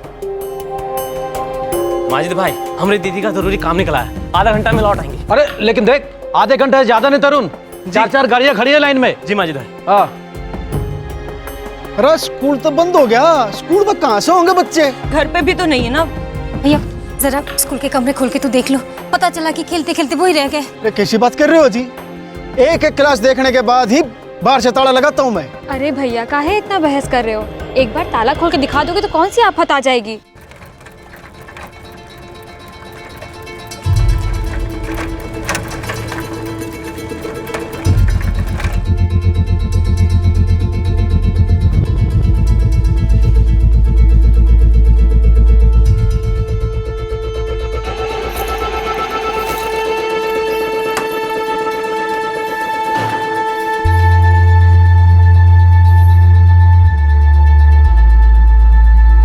मैं क्या पागल हूँ? ये क्लास में बच्चे बैठे और मैं बाहर से ताला लगा दूंगा? ए लालो। मेरा नाम लालू नहीं ललित है, ललित बोलो। वो करण तेरी क्लास में है ना? 3 करण है क्लास में। कौन से करण की बात कर रहे हो? करण जायसवाल। हाँ, करण जायसवाल मेरी क्लास में। क्यों, क्या हुआ? कहाँ रे करण, कुछ मालूम है? मुझे क्या मालूम, अपने घर पर होगा और कहाँ होगा। अरे नहीं है ना घर पर। क्यों? अबे तभी तो तुझसे पूछ रहे हैं ना कि करण और उसको बहन मुक्ति कहाँ गए होंगे। और वो पड़ोस की 2 बच्चियां रानी और निशा बहनें हैं, तेरे स्कूल में है, वो भी घर नहीं पहुंची। जानता है कुछ? मुझे क्या पता।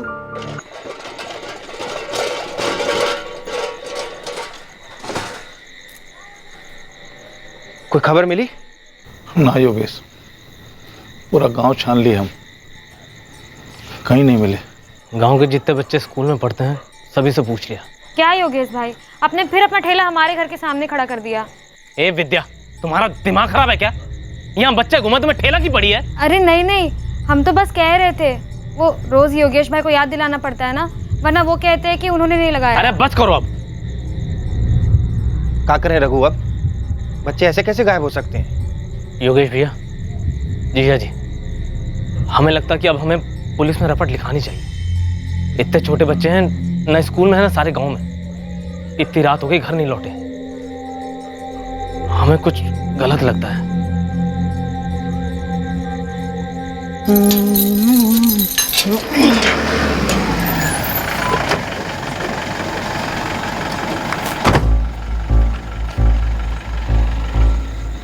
सब उन बच्चों की माँ आई थी यहाँ पे, मैंने उनको एक एक कमरा खोल के दिखाया जी। नाम क्या है तेरा? जीतू पासवान। इन 4 बच्चों को आज स्कूल से निकलते देखा था तूने? देखो साहब, स्कूल में जी बहुत सारे बच्चे आते हैं जी, अब इन खास 4 बच्चों को मैंने देखा हो मैं बोल नहीं सकता जी। अच्छा, याद करके अच्छी तरह से ये बता कि ये चारों बच्चे आज सुबह स्कूल आए भी थे? देखो जी, ये तो आपको स्कूल के रजिस्टर से पता चलेगा जी, वो मास्टर साहब रोज सुबह हाजिरी लेते हैं ना। ठीक है, रजिस्टर ले। पर साहब वो तो स्टाफ कमरे की अलमारी में है, और अलमारी की चाबी हेडमास्टर साहब के पास है। देख जीतू, हेडमास्टर साहब आसपास ही रहते होंगे और उनके पास मोबाइल तो होगा ही, तेरे पास उनका नंबर होगा जो तेरे मोबाइल में होगा। 4 बच्चे स्कूल से घर ना पहुंचे तो ढूंढना तो पड़ेगा ना उन्हें। एक मिनट, 44 78 72 575। हेडमास्टर साहब, हम और हमारे पति रघु जायसवाल हम बिल्डिंग बनाने का काम करते हैं। हम सुबह ही निकल जाते हैं अपने काम पर। हमारे जाने के बाद हमारे बच्चे करण और मुक्ति स्कूल जाते हैं। साइट कहाँ है तुम्हारा? वो जिला पानी विभाग का जो बिल्डिंग बन रहा है ना, वही है मैडम। और आप दोनों? मैडम, हमारा नाम योगेश है, ये नियाजगंज के बाजार में सब्जी का ठेला लगाते हैं। ये हमारी घरवाली है मंजू। मैडम जी, हम तो घर पर ही रहते हैं। मैडम जी, ये हमारा छोटा भाई है तरुण। यहाँ पास के गैराज में मैकेनिक का काम करते हैं, यहाँ सामने रहते हैं। और आप? हम विद्या, इनकी पत्नी। मैडम जी, चारों बच्चे दोपहर 2:30 बजे तक आ जाते हैं। हम घर का चाबी उधर ही रखते हैं। स्कूल से आने के बाद करण और मुक्ति दरवाजा खोल के अंदर जाते हैं, फिर खाना वाना गर्म करके खा लेते, इधर ही खेलते, नहीं तो पढ़ाई वढ़ाई कर लेते। आज तक ऐसा कभी नहीं हुआ कि वो लोग कहीं चले गए और हमें ना बताया हो। वैसे तो कहीं जाते नहीं हैं, लेकिन अगर कहीं दूर गए हो तो कोई बड़ा जरूर साथ होता है। कहीं दूर मतलब मंदिर गए हो या फिर मेले में गए हो। हमें चारों बच्चों की सबसे हाल ही में ली गई तस्वीरें चाहिए।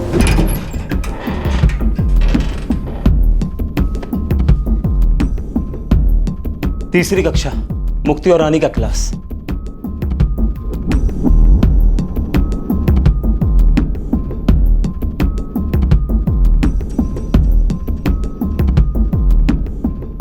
सर, रानी ठाकुर मुक्ति जायसवाल आज क्लास में प्रेजेंट थी, तीसरी क्लास। रानी की बड़ी बहन निशा, वो भी आज प्रेजेंट थी, 4th स्टैंडर्ड। और करण जायसवाल 5वीं कक्षा में हाजिर था सर। चारों बच्चे आज स्कूल आए थे। सर आए थे तो स्कूल से गए भी होंगे, लेकिन घर नहीं पहुंचे। छोटा सा गांव है सर, सब सभी को जानते हैं। ऐसे कैसे 4 छोटे छोटे बच्चे बीच रास्ते से गायब हो सकते हैं?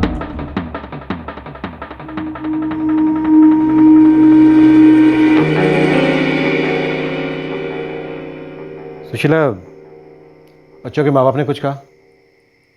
ये आपसी दुश्मनी का केस हो सकता है जो किसने बच्चों से निकाली? नहीं सर, ऐसा तो कुछ नहीं कहा। सर, 2 बच्चे एक परिवार से हैं और 2 बच्चे दूसरे परिवार से, और ये दोनों परिवार आपस में पड़ोसी हैं, बस इतना सा कनेक्शन है। तो अगर किसी की दुश्मनी हुई होगी तो इन दोनों परिवारों के साथ हुई होगी सर। भारद्वाज, ये भी तो हो सकता है कि दुश्मनी किसी एक ही परिवार से हो और एक ही परिवार के 2 बच्चों को उठाना हो। चारों बच्चों को सिर्फ इसलिए उठा लिया हो क्योंकि स्कूल से चारों बच्चे साथ में वापस आ रहे थे। रोती रोती की कोई मांग हुई? नहीं सर, मुझे नहीं लगता ये अपहरण का केस हो सकता है। दोनों परिवार दिहाड़ी कमाई पर चलते हैं। करण और मुक्ति के माँ बाप बिल्डिंग कामगार हैं और निशा और रानी का बाप सब्जी का ठेला लगाता है। करण और मुक्ति का एक मामा भी है पड़ोस में जो मैकेनिक है। सर, ऐसे गरीब लोगों से कोई क्या फिरौती वसूल करे? सबसे पहली चीज, भारद्वाज, इन चारों बच्चों के फोटोग्राफ्स और सारी डिटेल्स आसपास के जितने भी थाने हैं सब में भिजवा दो। रोहतक सिटी के जितने भी एग्जिट पॉइंट्स हैं सब पर इतला कर दो। बच्चे छोटे हैं, कुछ भी होने से पहले हमें बच्चों को वापस लाना है। सर। सुशीला, सर, पता करो इस गांव में आसपास के एरिया में इससे पहले कोई बच्चों की किडनैपिंग हुई है? जितने भी हिस्ट्री शीटर्स हैं, हमारे खबरी हैं, सबसे पूछताछ करो। हमारा टारगेट होना चाहिए अगले 24 घंटे। 24 घंटे के अंदर अंदर हमें इन बच्चों को सही सलामत इनके माँ बाप तक पहुंचाना है।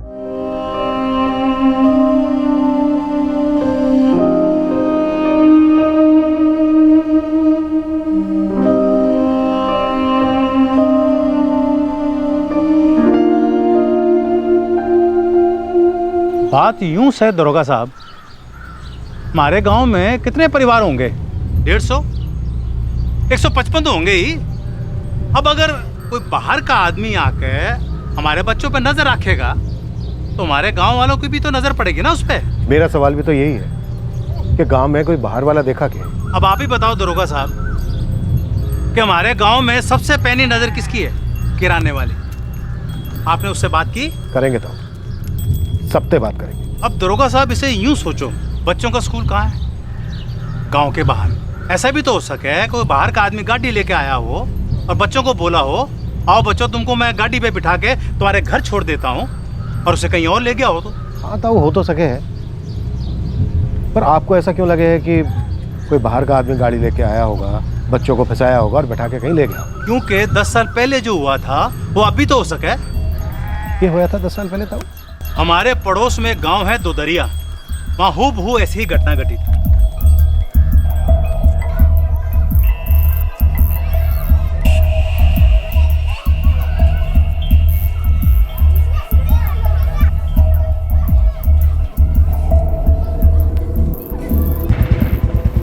विनोद, बच्चों के माँ बाप ने यही रास्ता बताया था ना, बच्चों के स्कूल का रास्ता? जी मैडम जी।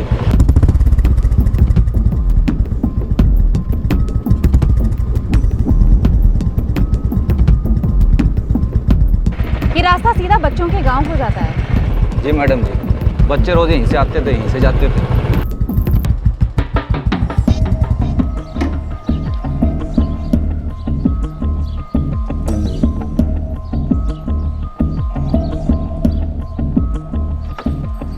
सारे रास्ते में ना तो एक दुकान है और ना ही कोई घर है।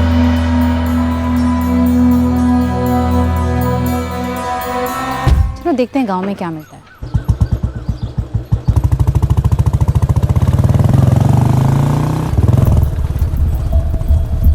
देखो मैडम जी, इस गांव के सारे बच्चे एक ही स्कूल में जावे हैं, सरकारी वाले, और गुजरते तो यहीं से हैं। उनमें से 4 गायब हुए हैं। सुना गांव वालों से। तो क्या ये 4 बच्चे कल तुम्हारे दुकान के सामने से गुजरे थे? गुजरे होंगे जी, मैंने ध्यान ना दिया। और फिर वैसे भी हम सारे बच्चों को नाम और शक्ल से थोड़ी पहचानते हैं। ये थे वो 4 बच्चे। मैंने ध्यान ना दिया मैडम जी। अगर कोई बच्चों को तुम्हारे दुकान के सामने से जबरदस्ती उठा कर ले जाएगा तो ध्यान जाएगा? क्यों ना जाएगा जी, पर यहाँ ऐसा कुछ होया नहीं है। और मैडम जी ये भी तो हो सके कि ये बच्चे घर जाने की बजाय पास वाले मेले में चले गए हों और लौटने के टाइम पे रास्ता भटक गए हों, या कोई रास्ते में आ गया हो।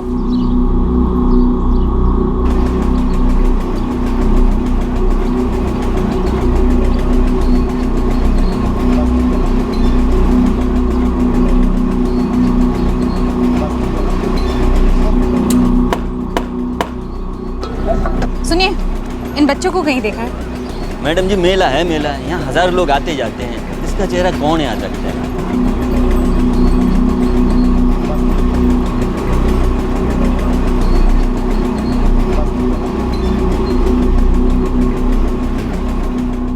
पर साहब बच्चे बहुत छोटे हैं मेला में अकेले जाने के लिए, और जहां तक हमको लगता है वो बिन बताए कहीं जाएंगे नहीं। रघु, योगेश, क्या तुम दोनों की किसी के साथ कोई निजी दुश्मनी? रोजी रोटी कमाने में सारा टाइम निकलता है साहब, दुश्मनी क्या निभाएंगे किसी से। गरीबी हमारी सबसे बड़ी दुश्मन है सर जी, रोज उसी से लड़ते हैं। पर साहब बड़ों का लड़ाई में बच्चों को कौन गायब करता है? करता है तरुण, दुश्मनी हर तरीके से निभाई जाती है। करने को कोई कुछ भी कर सकता है, होने को कुछ भी हो सकता है। तुम सब लोग अच्छी तरह से याद करो, अपनी पत्नियों से भी पूछो, क्या कभी किसी ने उन्हें कोई धमकी दी थी? गलती से भी किसी के मुंह से निकल गया था कि बच्चे के साथ कुछ करेंगे? चारों बच्चों के क्लास में हर बच्चे से एक एक करके मैंने पर्सनली पूछा है। कुछ पता चला? चारों बच्चे आखिरी क्लास तक स्कूल में ही थे। क्या बच्चों ने रोज की तरह इन चारों को स्कूल से एक साथ निकलते देखा? अब बच्चे हैं सर, सभी अपने आप में मगन होते हैं स्कूल के बाद। किसी ने कोई ठोस बात तो नहीं की कि साथ जाते देखा है, और वैसे भी सर बात बात में बात पलटते रहते हैं। अच्छा, इन चारों बच्चों में से किसी एक ने भी किसी बच्चे से बात की कि स्कूल के बाद ये लोग कहीं जाने वाले हैं, मेले में या फिर कहीं और? नहीं सर, ऐसी कोई बात सामने नहीं आई, और आपके कहने पर मैंने स्कूल के स्टोर रूम और बाथरूम की तलाशी ली, ना तो वहां बच्चे मिले और ना कोई निशानी, और झगड़े के बारे में भी पूछताछ किया सर। अब तीसरी, चौथी, पांचवी के बच्चों की क्या लड़ाई हो सकती है सर? Thank you. क्या ये अंदर की बात हो सकती है? क्या इन दोनों जोड़ों के बीच का मसला हो सकता है? 4 बच्चे ऐसे ही किसी अजनबी के साथ तो नहीं जा सकते। नहीं मैडम जी, मैंने कभी रघु और विमला को उल्टी सीधी बात करते नहीं सुना, ना किसी से झगड़ा ना कुछ। शुक्ला जी, क्या आपको लगता है कि किसी भी कारण इन दोनों ने पड़ोसियों के बच्चों के साथ ही अपने बच्चे भी गायब करवा दिए हो? बिल्कुल नहीं मैडम जी, वो लोग तो मेहनत करके पाई जोड़ रहे थे ताकि उनके बच्चों को सरकारी स्कूल से निकालकर प्राइवेट स्कूल में भर्ती करा सके। वो उनको अपने से बेहतर जिंदगी देना चाहते थे। साहब, ये जो योगेश ठाकुर है 15 साल से मुझसे ही सब्जियां लेता है अपने ठेले के लिए। और तो मैं ये कहूँगा कि ये जो योगेश ठाकुर है वो कभी भी अपने बच्चों के साथ गलत नहीं करेगा और ना ही किसी और के बच्चों के साथ। ठीक है, योगेश नहीं करेगा तो फिर कौन कर सकता है? इस पूरे मार्केट में इतनी दुश्मनी योगेश के साथ किसकी है? इस वक्त तो गांव का एक ही दुश्मन, वो है डर। जब से ये बात गांव में फैली है ना, सभी अपने अपने बच्चों के लिए फिक्र कर रहे हैं। लोग रातों को पहरा भी देते हैं।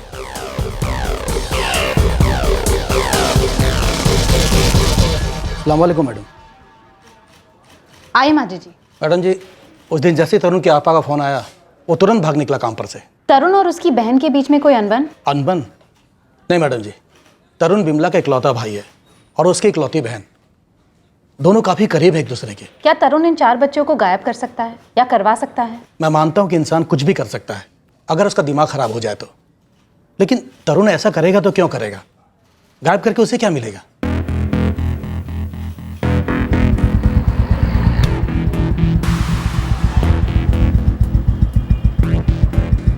सर जी, कोई खबर नहीं अभी तक। तीनों परिवारों को खूब खंगाला लेकिन कोई अंदर की बात सामने नहीं आ रही। तुम्हारे रोहतक साइड का कोई गिरोह, ट्रैफिकिंग करने वाला, भिखारी माफिया? अभी तक तो कोई टिप नहीं मिली मैडम जी। वैसे जब से आपने बोला कि बच्चे गायब हो गए, उसी रात से रोहतक स्टेशन पे मेरे 3 बंदे फुल टाइम फील्डिंग कर रहे हैं। कोई भी खबर मिली पहले मेरा मोबाइल बजेगा फिर आपका। गाँव और स्कूल के बीच एक रास्ता है, वो सबसे सुनसान है। हो सकता है वहीं से उठाए गए हों। वो तो हम भी जानते हैं राजेश, तू बस इतना पता लगा कि बच्चों को किसने उठाया और क्यों उठाया। यूपी और दिल्ली, वहाँ मेरे खास लोग हैं, भेजता हूँ फोटो उनको। एक 10 साल का बच्चा, 2 8 साल की और एक 9 साल की बच्ची। हो सकता है किसी ने उनको कुछ खिला पिला दिया हो, चोर हुआ ही ना हो। जैसे भी एक सिंगल आधी पौनी कोई भी टिप मुझे मिलती है मैं तुरंत आपको फोन करता हूँ। देखिए, मैं आप लोगों का दर्द, आप लोगों की पीड़ा, आप लोगों की टेंशन अच्छी तरह से समझ सकता हूँ, लेकिन आप लोगों को दिलासा देने के लिए मैं ये नहीं कहूँगा कि केस आगे बढ़ रहा है, हम केस के नजदीक हैं। दरअसल अभी तक हमारे कुछ हाथ नहीं लगा है। इसमें कोई दो राय नहीं है कि आप लोगों के बच्चों को कोई उठाकर ले गया है, लेकिन वो कौन है ये जानने के लिए वो क्यों ले गया है ये जानना बहुत जरूरी है, और अभी तक हमें इसका कोई कारण पता नहीं चला है। साहब जी, हमारे बच्चे तो मिल जाएंगे ना? बच्चों के बिना जीना दुश्वार हो गया है साहब। सारा गांव एक हफ्ते से ढूंढ रहा है। देखिए, हम जमीन आसमान एक कर रहे हैं। हर गैंग, हर गिरोह, हर क्रिमिनल का पीछा कर रहे हैं। दूसरे राज्यों में भी हम लोग खोज रहे हैं, लेकिन अफसोस अभी तक हमें हमारे किसी भी सवाल का जवाब नहीं मिला। लेकिन मिलेगा, सवाल का जवाब मिलेगा, बच्चे भी मिलेंगे। ये वादा है मेरा आप लोगों से, हम बच्चों को ढूंढ कर रहेंगे। मैडम, एक टिप मिली है, नाम है प्रिया। कौन प्रिया? धंधा करती है मैडम जी, सुत्तन कला में रहती है। ठीक है, पर बच्चों के केस से क्या लेना देना? ये आपकी तीली है मैडम, जलाओ इसे, शायद थोड़ा अंधेरा दूर हो जाए बच्चों के केस पर से। उषा तिवारी न्यासगंज की है? हाँ साहब, दरअसल गांव का एक नाई है, श्यामू नाई। बंदी उसके बगल वाले घर में ही रहती है, और श्यामू घर वाली ने कुछ सुन लिया है। क्या सुन लिया? उषा किसी बाहर वाले का जिक्र कर रही थी साहब, जो बच्चे उठाने का काम करता है।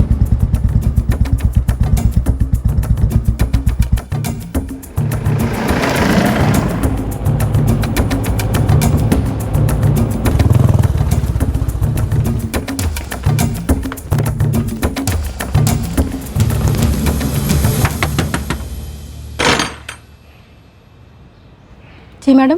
प्रिया? हाँ, क्या बात है? बच्चे कहाँ हैं? बच्चे? करण जायसवाल, मुक्ति जायसवाल, निशा ठाकुर और रानी ठाकुर, जिनको तूने अगवा किया। अरे साहब, आप लोग कुछ तो बताइए, सब आप क्या बोल रहे हैं? मुझे कुछ समझ में नहीं आ रहा है। तुम किस बाहर वाले की बातें कर रही थी उषा, जो बच्चे उठवाता है?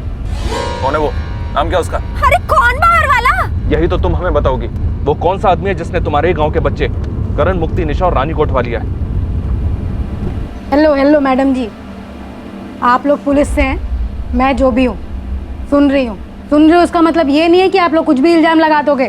बच्चे उठाने के बाद मैं कभी सोच नहीं सकती हूँ, बहुत गलत काम है ये। और तू जो करती है उसमें तुझे कुछ गलत नहीं दिखता? तुझे फर्क समझ में आता है क्या सही है और क्या गलत? एक मिनट मैडम, मैं धंधा करती हूँ, अपना शरीर बेचती हूँ तो अपनी मर्जी से बेचती हूँ। अपने घर में यहाँ पति कुछ खास कमाता नहीं है मेरा, और मैं भी ज़्यादा पढ़ी लिखी नहीं हूँ।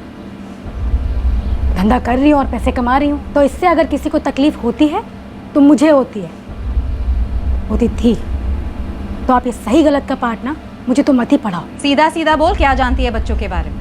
गांव में पोस्टर देखे हैं और लोगों से सुना है, उसके आगे कुछ नहीं। बच्चे, खासकर बच्चियाँ, तेरे धंधे में काफ़ी खरीदी बेची जाती, और तेरा इन गैंग्स के साथ कोई ताल्लुक नहीं? नहीं है मैडम, नहीं है। अरे मेरा तो कोई दल्ला भी नहीं है, और मैं किसी और के काम से कोई मतलब रखती ही नहीं हूँ। कौन बाहर वाला? साफ साफ बताइए। देखिए, बच्चों को गायब हुए 1 महीने से ऊपर हो चुका है, और अब हमारा सब्र भी टूट रहा है। साहब मुझे नहीं पता, मैं सिर्फ अपने बच्चे को डराने के लिए वो बातें बोल रही थी। मुझे नहीं पता कि श्यामू की पत्नी गौरी ने क्या सुना और क्या समझकर बैठ गई। वो बाहर वाले आएंगे और तुमको उठा के लेके जाएंगे, जैसे वो 4 बच्चों को लेकर गए। मेरा बेटा सिर्फ 10 साल का है साहब, वो बार बार अकेले मेले में जाने की जिद कर रहा था। मैंने सिर्फ उसे डराने के लिए वो बात बोली थी, आप मेरा विश्वास करिए। लेकिन बाबा के साथ कैसे जाऊं? वो 2 रात 10 बजे से पहले आते ही नहीं, और मेला 9 बजे खत्म हो जाता है। एक बार मना कर दिया ना, अकेले नहीं जाना मतलब नहीं जाना। लेकिन क्यों नहीं जा सकता अकेले? क्योंकि बाहर जमाना खराब है, इतना याद रख। वो बाहर वाला आएगा, उठा ले जाएगा, जैसे वो 4 बच्चों को लेकर गया। तुझे पता है उन बच्चों को कहाँ लेकर गया? कहाँ लेकर गया? और आप ही बताइए साहब, कौन सी माएँ होती है जो ऐसी बातें नहीं करती हैं अपने बच्चों को डराने के लिए? मैंने सिर्फ इसलिए वो बातें बोली ताकि वो जिद ना करे। मैं सिर्फ उसे डरा रही थी और कुछ नहीं। इस तरह से बच्चे को मत डराया करें। वैसे भी बच्चे गायब होने के बाद पूरा गांव डरा हुआ है, सो प्लीज आगे से ख्याल रखिएगा। मैं समझ सकती हूँ, उन माँ बाप के बारे में सोचती हूँ तो कलेजा मुंह को आता। अगर उनकी जगह मेरा बबलू होता तो मैं सच में मर जाती। सर,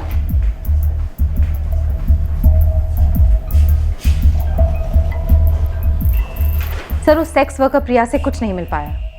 सारे हिस्ट्री शीटर्स को राउंड अप किया सर, लेकिन कुछ भी हाथ नहीं लगा। कोई भी एंगल खाली छूटा? बिल्कुल भी नहीं छूटा है सर। बच्चों के माँ बाप तक को नहीं छोड़ा, उनके पीछे लोग भी लगवाए सर। सबकी हिस्ट्री निकाली, सबके फोन रिकॉर्ड्स चेक हुए, फिर भी कुछ नहीं मिला। हम क्या ऐसा सही नहीं कर रहे हैं जिसके चलते एक भी सिंगल सुराग हमारे हाथ नहीं लग रहा है? 1 नहीं, 2 नहीं, बल्कि 4-4 बच्चे गायब हुए। ये चारों बच्चे रोज की तरह घर से स्कूल के लिए निकलते हैं, स्कूल से घर के लिए निकलते हैं, लेकिन बीच रास्ते में गायब। इन्हें हवा निकल गई, जमीन निकल गई, या फिर आसमान निकल गया।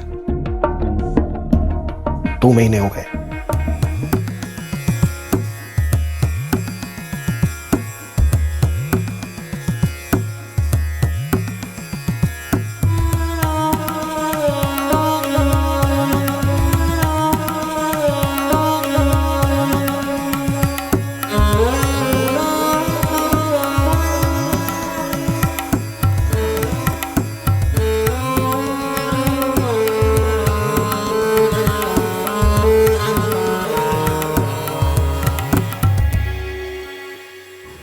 रघु भाई साहब और विमला गांव छोड़ के जा रहे हैं, और तरुण और विद्या भी। मन ही नहीं लगता यार योगेश, बच्चों का याद सताता है तो कहीं और जाके शायद।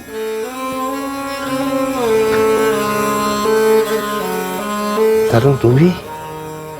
हाँ भैया, हम तो यहाँ आए थे दीदी और जीजा जी के साथ रहने। अभी सब होने के बाद हमारा भी यहाँ मन नहीं लगता।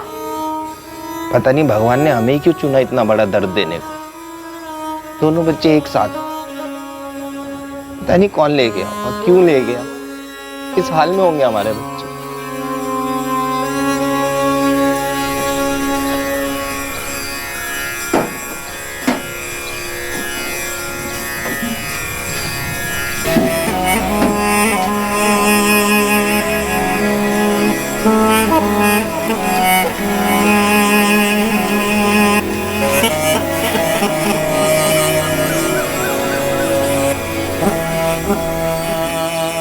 रघु, बिमला, बिमला का भाई तरुण और उसकी पत्नी विद्या एक नए सिरे से शुरुआत करने की कोशिश में पुरानी बस्ती छोड़कर निकल आए।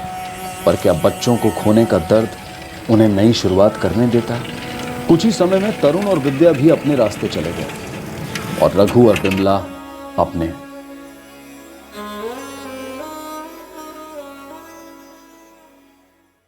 दूसरी ओर एक पुलिस ऑफिसर की बेचैनी बढ़ती जा रही थी, जिसने ठान लिया था कि वो बच्चों को ढूंढ कर रहेगा।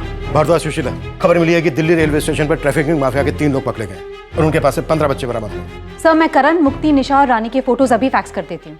उनके सारे डिटेल्स भी अपडेट कर देती हूँ। ना, इतने से काम नहीं होगा।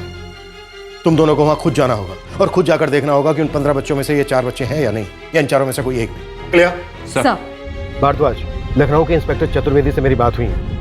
उन्होंने 7 बच्चे रेस्क्यू किए हैं बिल्डिंग कंस्ट्रक्शन साइट से। उनसे जबरदस्ती मजदूरी करवाई जा रही थी। तुम एक काम करो, अपनी फाइल वहां पर भेज दो तुरंत, अभी, देर मत करो। ओके? हाँ रमाकांत, एक मिनट।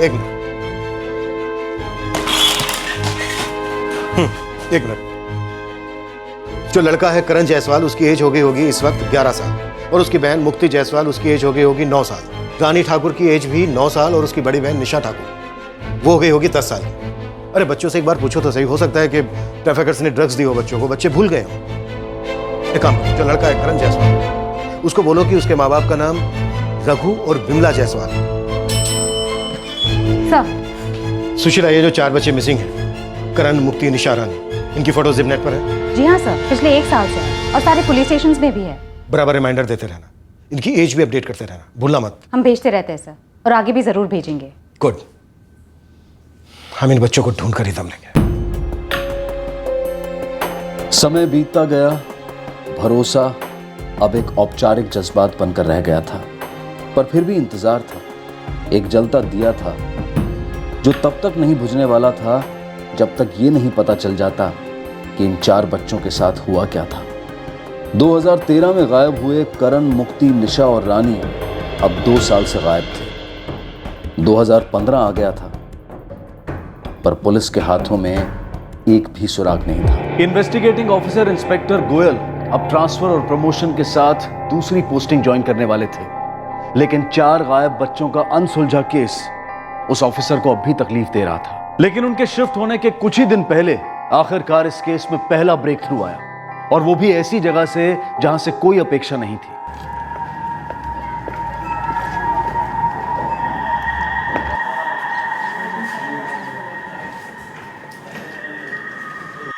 क्या नाम है आपका? जी हमारा नाम नयन यादव है। और हमें मयूर गुप्ता। कहाँ से आए हैं? जी कानपुर से। क्या जानते हैं आप इन 4 बच्चों के बारे में?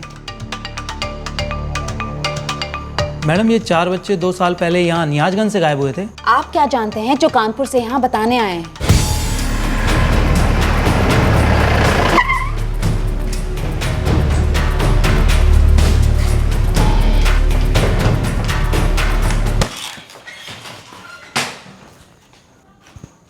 क्या जानते हो उन बच्चों के बारे में? साहब, हमें नहीं पता इन बच्चों के बारे में। हम लोग तो कानपुर से हैं और पहली बार आए हैं नियाजगंज में। साहब, हमारा दोस्त बताया था हमें इन बच्चों के बारे में, तो उसका बात सुन के हमें लगा कि आपको बता देना चाहिए। क्या बता देना चाहिए? कौन है दोस्त तुम्हारा? उन बच्चों के बारे में क्या जानता है? नाम क्या है उसका? गिरीश मिश्रा। वाह भाई गिरीश, बड़ा बहादुर है। 3 रुपया के गिलास में सारी भड़ास कुर्बान। साले फट्टू हो तुम, फट्टू। चुप साले, फट्टू किसको बोल रहे हैं? किस है? हमें? अरे जानता नहीं हम कौन है? तुम डरे हुए इंसान हो साले। इसको क्या बोलते हैं पता है? फट्टू। खबरदार साले, जो हमें फिर से फट्टू बोले तो कसम गायब करवा देंगे दोनों को।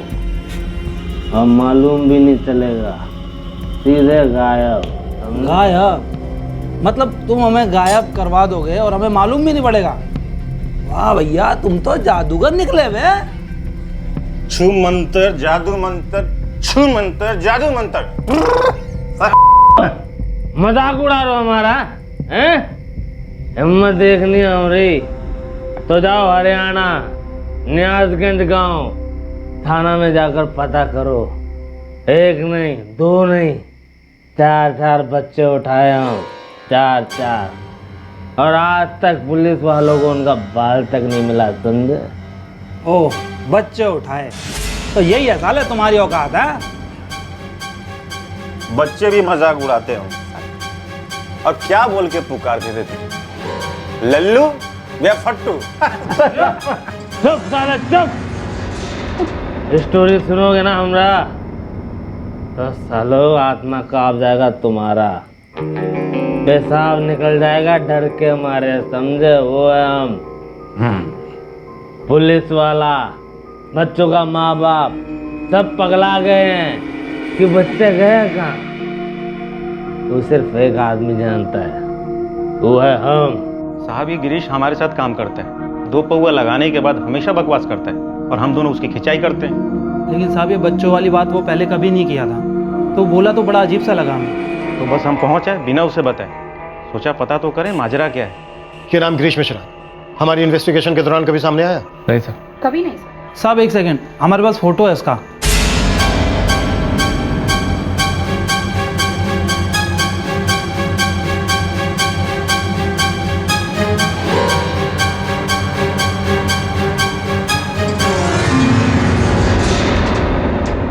तरुण, बिमला का भाई। मजाक उड़ा रहा हमारा, हैं? हिम्मत देखनी हमारी तो जाओ साला हरियाणा, न्यासगंज कहाँ हो, थाना में जाकर पता करो। 1 नहीं 2 नहीं, और पुलिस को एक बाल तक नहीं मिला, समझे? इसकी पत्नी विद्या, वो भी है इसके साथ? विद्या? नहीं साहब, इसकी बीवी का नाम तो चंदा है। कोई बच्चे हैं उनके साथ? बच्चे तो कभी नहीं देखे साहब। पिछले 8 महीने से वो हमारे साथ गैराज में काम कर रहा है, लेकिन शुरू से अपना नाम गिरीश मिश्रा ही बताया हमें। इस वक्त कहाँ है? साहब कानपुर में होगा। नंबर 2 उसका।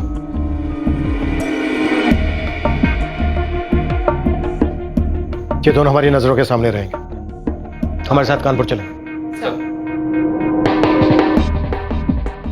हम इस तरुण उर्फ गिरीश मिश्रा को कॉल नहीं करेंगे, सीधा उठाएंगे इस साले को। Right sir. सुशीला, तुम ये बात रघु और बिमला तक पहुंचा दो, और याद रहे ये केस अभी तक हमने क्रैक नहीं किया है। सर, बच्चे गायब होने के 6 महीने बाद ही रघु और बिमला नियाजगंज छोड़कर कहीं और जाके बस गए, और उसी वक्त तरुण और विद्या भी अपने रास्ते चले गए। क्या इस केस में रघु और बिमला भी शामिल है, या फिर ये सिर्फ तरुण और विद्या ने किया है? योगेश, ये रघु और बिमला कहाँ हैं? मैडम जी वो तो 1-1.5 साल से दिल्ली में है। बच्चों के बारे में कुछ पता चला मैडम? नहीं, बस ऐसे ही पूछ रही थी। वो रघु का नंबर लगा रही थी और उसका नंबर बंद आ रहा था। कोई नया नंबर है क्या उसका? हाँ मैडम है, पर घर पर है। तुम लोगों की बात होती रहती है? जी हाँ, पर बात क्या है मैडम जी?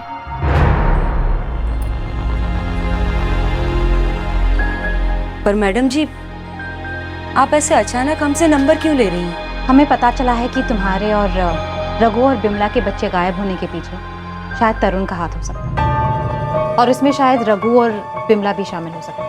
अच्छा, तुम लोग याद करो, कभी रघु और बिमला के साथ कोई झगड़ा हुआ था, छोटे से छोटा, या फिर तरुण और विद्या के साथ कोई अनबन, कोई मसला, कुछ भी? बिमला के साथ तो हमारी बहुत अच्छी जमती थी, और रघु भाई साहब भी बड़े ही भले आदमी हैं। और विद्या और तरुण कैसे थे? उनके साथ अच्छी नहीं जमती थी? अब आप पूछ रही है तो याद आ रहा है हल्का हल्का सा। ये जो विद्या थी ना, वो थोड़ी चिड़चिड़ी थी स्वभाव से। अरे ये क्या मंजू दीदी, हमने अभी झाड़ू लगाया और कचरा का डब्बा यहाँ रख के जा रही हैं। अरे तो क्या हुआ, हमने कचरे का डब्बा ही रखा है, वो तो वो सफाई वाला आके लेके जाएगा। तुम काहे इतना परेशान हो रही हो? अरे परेशान होने वाली तो बात ही है, अभी आपने तो कचरा रख दिया, मगर आप पहरेदारी करेंगी नहीं ना? अभी आएगा वो गले कुत्ता, सब बिखरा के चला जाएगा हमारे घर के सामने, और हमको दोबारा झाड़ू मारना पड़ेगा। अब सुबह में ही काहे नहीं रख देती है कचरा, ताकि हमको एक ही बार झाड़ू मारना पड़े? ये क्या बात हुई? अब हम हमारे घर के काम के हिसाब से काम करेंगे या तुम्हारी साफ सफाई के हिसाब से? कमाल करती हो। कभी कूड़े कचरे को लेकर बहस, तो कभी इनके सब्जी के ठेले को लेकर। ओ योगेश भाई, आपने फिर अपना ठेला हमारे घर के सामने खड़ा कर दिया था। गलती हो गई, कल से हम यहाँ नहीं खड़ा करेंगे, ठीक है? लेकिन ऐसी छोटी छोटी बातों के लिए कोई बच्चों को क्यों गायब करेगा? पता नहीं मंजू, लेकिन आज पूरे 2 साल के बाद ये पता चला है कि शायद तरुण ने कुछ किया था। क्यों किया था, विद्या इसमें शामिल थी या नहीं, अभी कुछ मालूम नहीं। लेकिन रघु भाई साहब और विमला, वो भी इस सब में मिले हुए होंगे, ऐसा तो हम सोच भी नहीं सकते। खबर सिर्फ इतनी थी कि तरुण विमला का छोटा भाई कानपुर में गिरीश मिश्रा के नाम से जी रहा था और उसने इन चारों बच्चों को गायब करने का दावा किया था। लेकिन तरुण ने ऐसा दर्दनाक दावा किया क्यों था? दर्द क्या था? क्यों था? ऐसी भी क्या दुश्मनी थी और किससे थी? ये कैसा गुस्सा था? लेकिन जिस सवाल से अब भी सब बेखबर थे वो ये था कि करण, रानी, मुक्ति और निशा आखिर थे कहां, किस हाल में थे?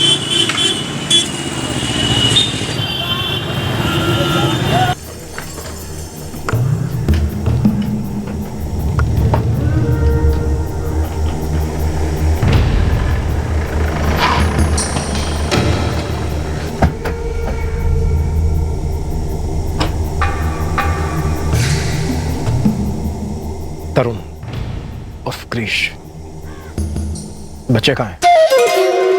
करण, मुक्ति, निशा और रानी।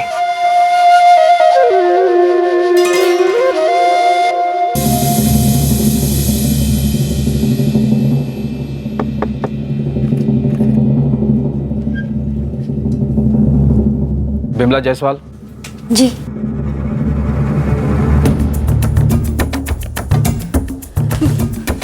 आप लोग कहाँ ढूंढ रहे हैं साहब जी? तुम्हारा पति रघु कहाँ है? वो काम पर गए हैं, नरेला में काम करते हैं वो। बच्चे कहाँ हैं बिमला जी? बच्चे? करण और मुक्ति और आपके पड़ोसी की 2 बच्चियां, निशा और रानी। जी नारंग साहब। बच्चे यहाँ नहीं है और ना ही उनका सामान। मुझे नहीं लगता कि इन्हें पता भी है कि हुआ क्या था। सर आप जरा रघु और बिमला को नियाजगंज आने को कहेंगे तुरंत। ठीक है। कहाँ है हमारी बच्चियां मैडम जी? हमें अभी पक्का पता नहीं है। मैडम जी, आप वो रघु भाई साहब और बिमला के बारे में कुछ कह रही थी, वो क्या था? मैं ये पूछ रही थी कि क्या आपकी बच्चियां उन दोनों के पास तो नहीं? लेकिन बच्चे तो उनके भी गायब हुए थे, तो हमारी बच्चियां उनके पास कैसे हो सकती हैं? योगेश जी, जुर्म की दुनिया में कुछ भी हो सकता है। फिलहाल बिमला का भाई तरुण हमारे कस्टडी में है, उसे सब पता है। हम उसे बुलवाएंगे और वो बोलेगा।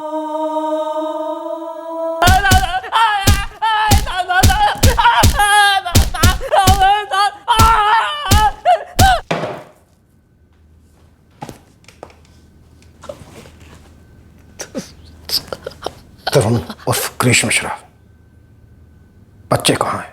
हमें नहीं मालूम साहब। वो मयूर और नयन आपसे झूठ बोल रहे साहब। हमने कुछ नहीं किया साहब। पता नहीं शराब के नशे में हम क्या बकवास कर गए साहब। हमें नहीं मालूम साहब। हमें कुछ नहीं मालूम साहब, हम भी तो उतना ही परेशान थे। इस केस ने पिछले 2 साल से हम सबकी नींद हराम कर रखी है, इसलिए मैं कुछ नहीं जानती, मुझे कुछ नहीं पता। ये धुन तू हमारे सामने गाना ही नहीं, क्योंकि हम कुछ नहीं सुनेंगे।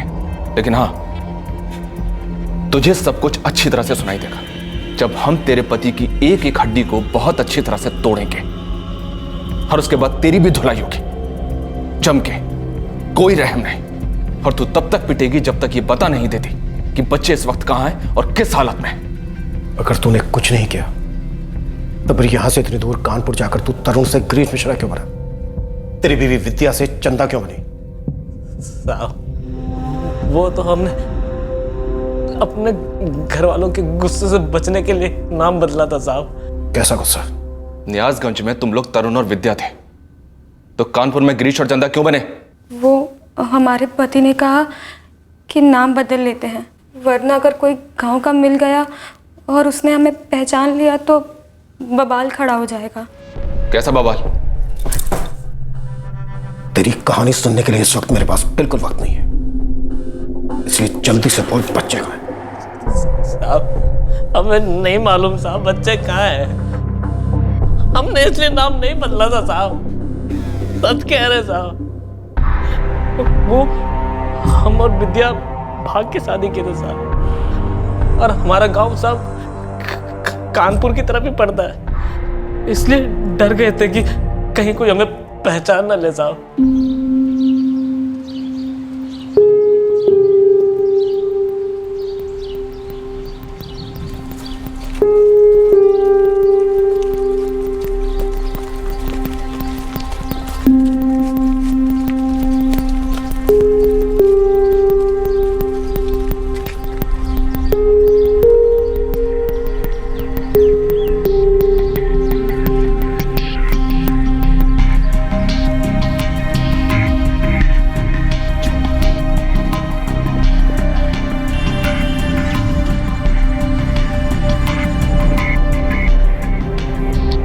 अगर हमारे माँ बाबूजी को पता चल गया ना तो जान से मार देंगे, हमें भी और आपको भी।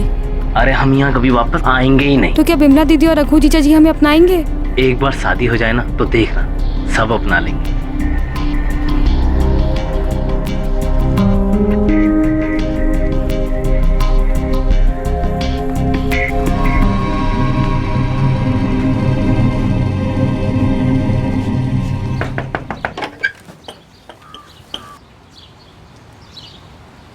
दीदी अब हम और विद्या पति पत्नी हैं।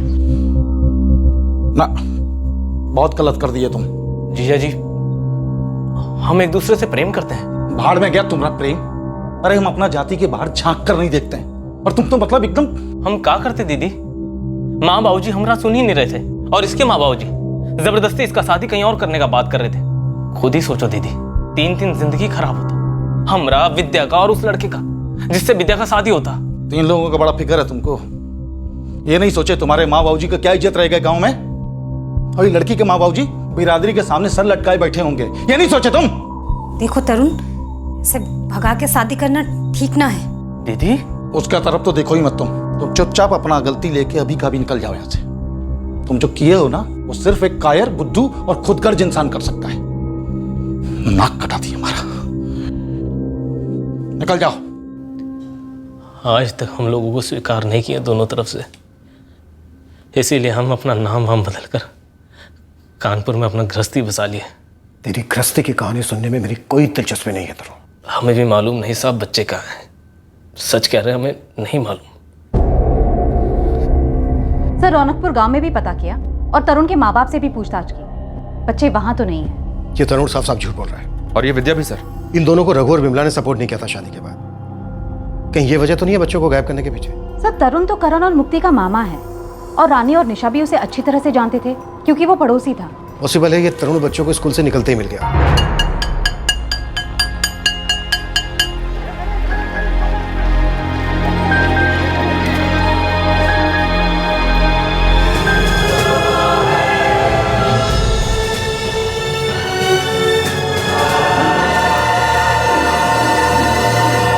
निशा और रानी को कोलेटरल डैमेज मान सकते हैं सर। लेकिन डैमेज क्या है? इस आदमी ने किया क्या होगा इन 4 बच्चों के साथ? 2 साल हो गए सर। 3rd डिग्री के बावजूद एक ही बात पैदा हुआ है कि शराब के नशे में बकवास करके अपने दोस्तों के साथ। इसे सच में नहीं मालूम कि बच्चे कहाँ। सर विद्या का भी कुछ ऐसा ही है। ये बिमला और रघु आज शाम को पहुंच रहे हैं सर। एक काम करते हैं, बिमला से बात करवाते हैं। बड़ी बहन है, शायद पिघला दे। पुलिस हमको कुछ बता ही नहीं रही है। तरुण और विद्या को अंदर किए हैं, पूछताछ जारी है, बच्चों की कोई खबर ही नहीं। बिमला, पुलिस कह रही है कि तुम्हारा भाई तरुण और विद्या कानपुर में अलग नाम से रह रहे थे, गिरीश मिश्रा और चंदा बनकर। तरुण ने शराब पी के अपने 2 दोस्तों को बोला है कि 4 बच्चों को उसी ने गायब किया है। गायब किया मतलब? है कहाँ वो?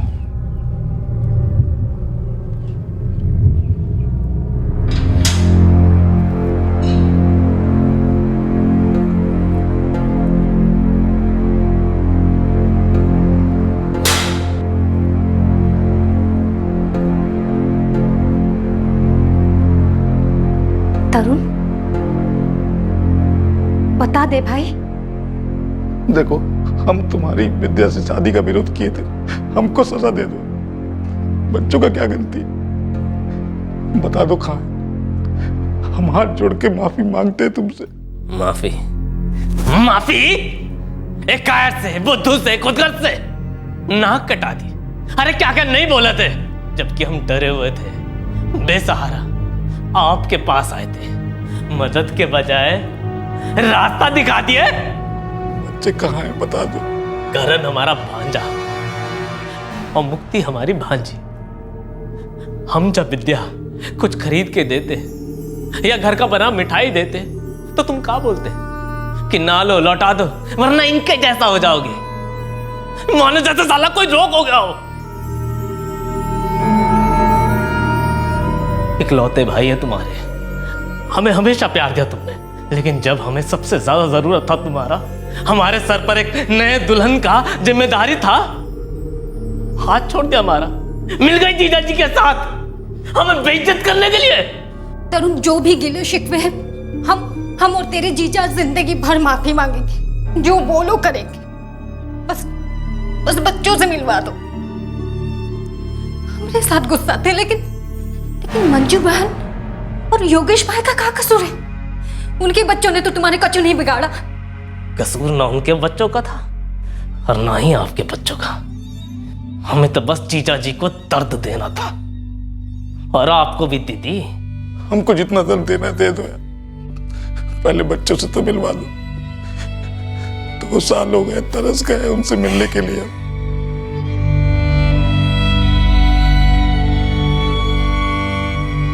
बच्चे कहाँ हैं तरुण?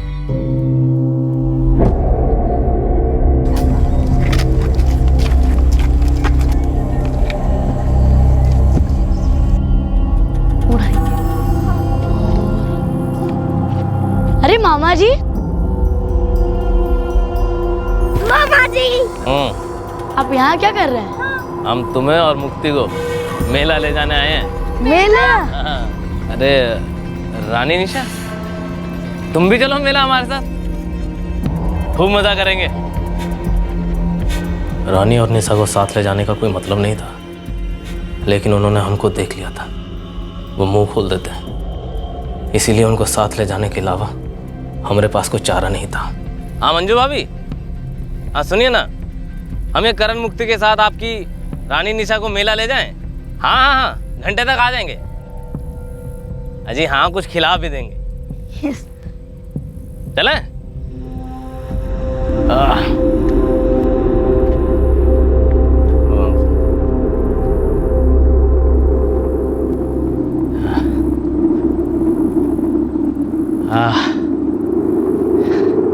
चलो बच्चा पार्टी, अब थोड़ा सुस्ता लेते हैं, ठीक है? और चॉकलेट्स भी खा लेते हैं। हाँ, फिर चलेंगे मेले में।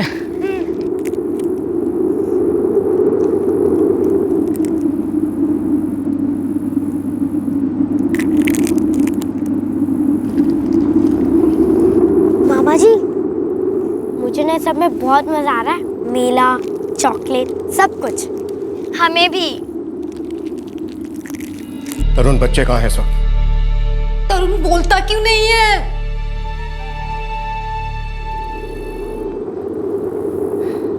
करण बेटा, यहाँ तो आओ एक सेकेंड। हाँ मामा जी। हम लोग हर महीना ऐसे ही घूमने आएंगे, अच्छा लगता है? बहुत अच्छा लगता है मामा जी। हाँ, और तुम्हें मालूम है शहर में से भी 10 गुना बड़ा मेला लगता है, वहाँ भी लेकर चलेंगे तुम। सच में? हाँ हाँ। ये देखो, मेरे पास तुमसे भी बड़ी चॉकलेट है। तो दीदी मुझे आधा। मैं क्यों दूँ? रानी, खानी तो ना उसे, मेरे पास और है।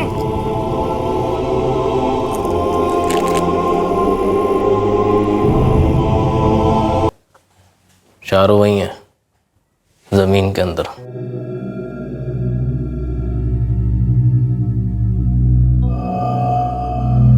अरे कहाँ बोला? कहाँ है हमारी बच्चियां? इमला, कुछ तो बोल। हमारी रानी और निशा कहाँ है? काहे कचू नहीं बोल रही?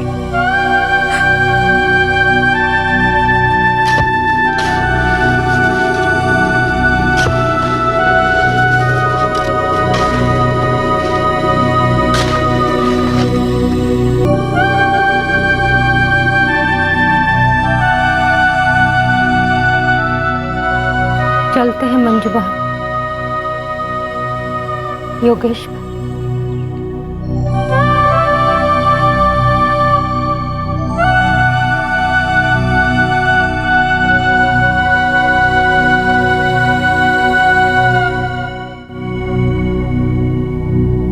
विद्या, तुम्हें मालूम था, पहले दिन से मालूम था। तरुण ने हमें सब कुछ बता दिया। वो हमारे पति है साहब, हम डर गए थे। हमें मालूम था कि उनसे गलती हुई है। गलती?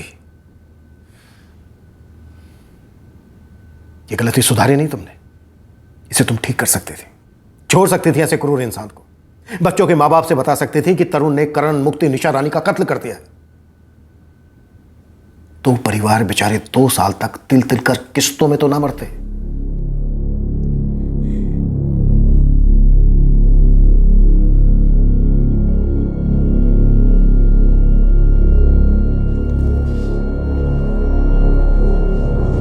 भारद्वाज, चार्जशीट फाइल करो और इन चारों बच्चों के कंकाल का डीएनए टेस्ट करो। जी सर। सुशीला, सर। तुम विद्या पे काम करो, उसे गवाह बनाओ। उसे पहले से सब कुछ मालूम था। अगर हम उसे गवाह बना पाए तो ये केस और मजबूत बनेगा। Yes sir.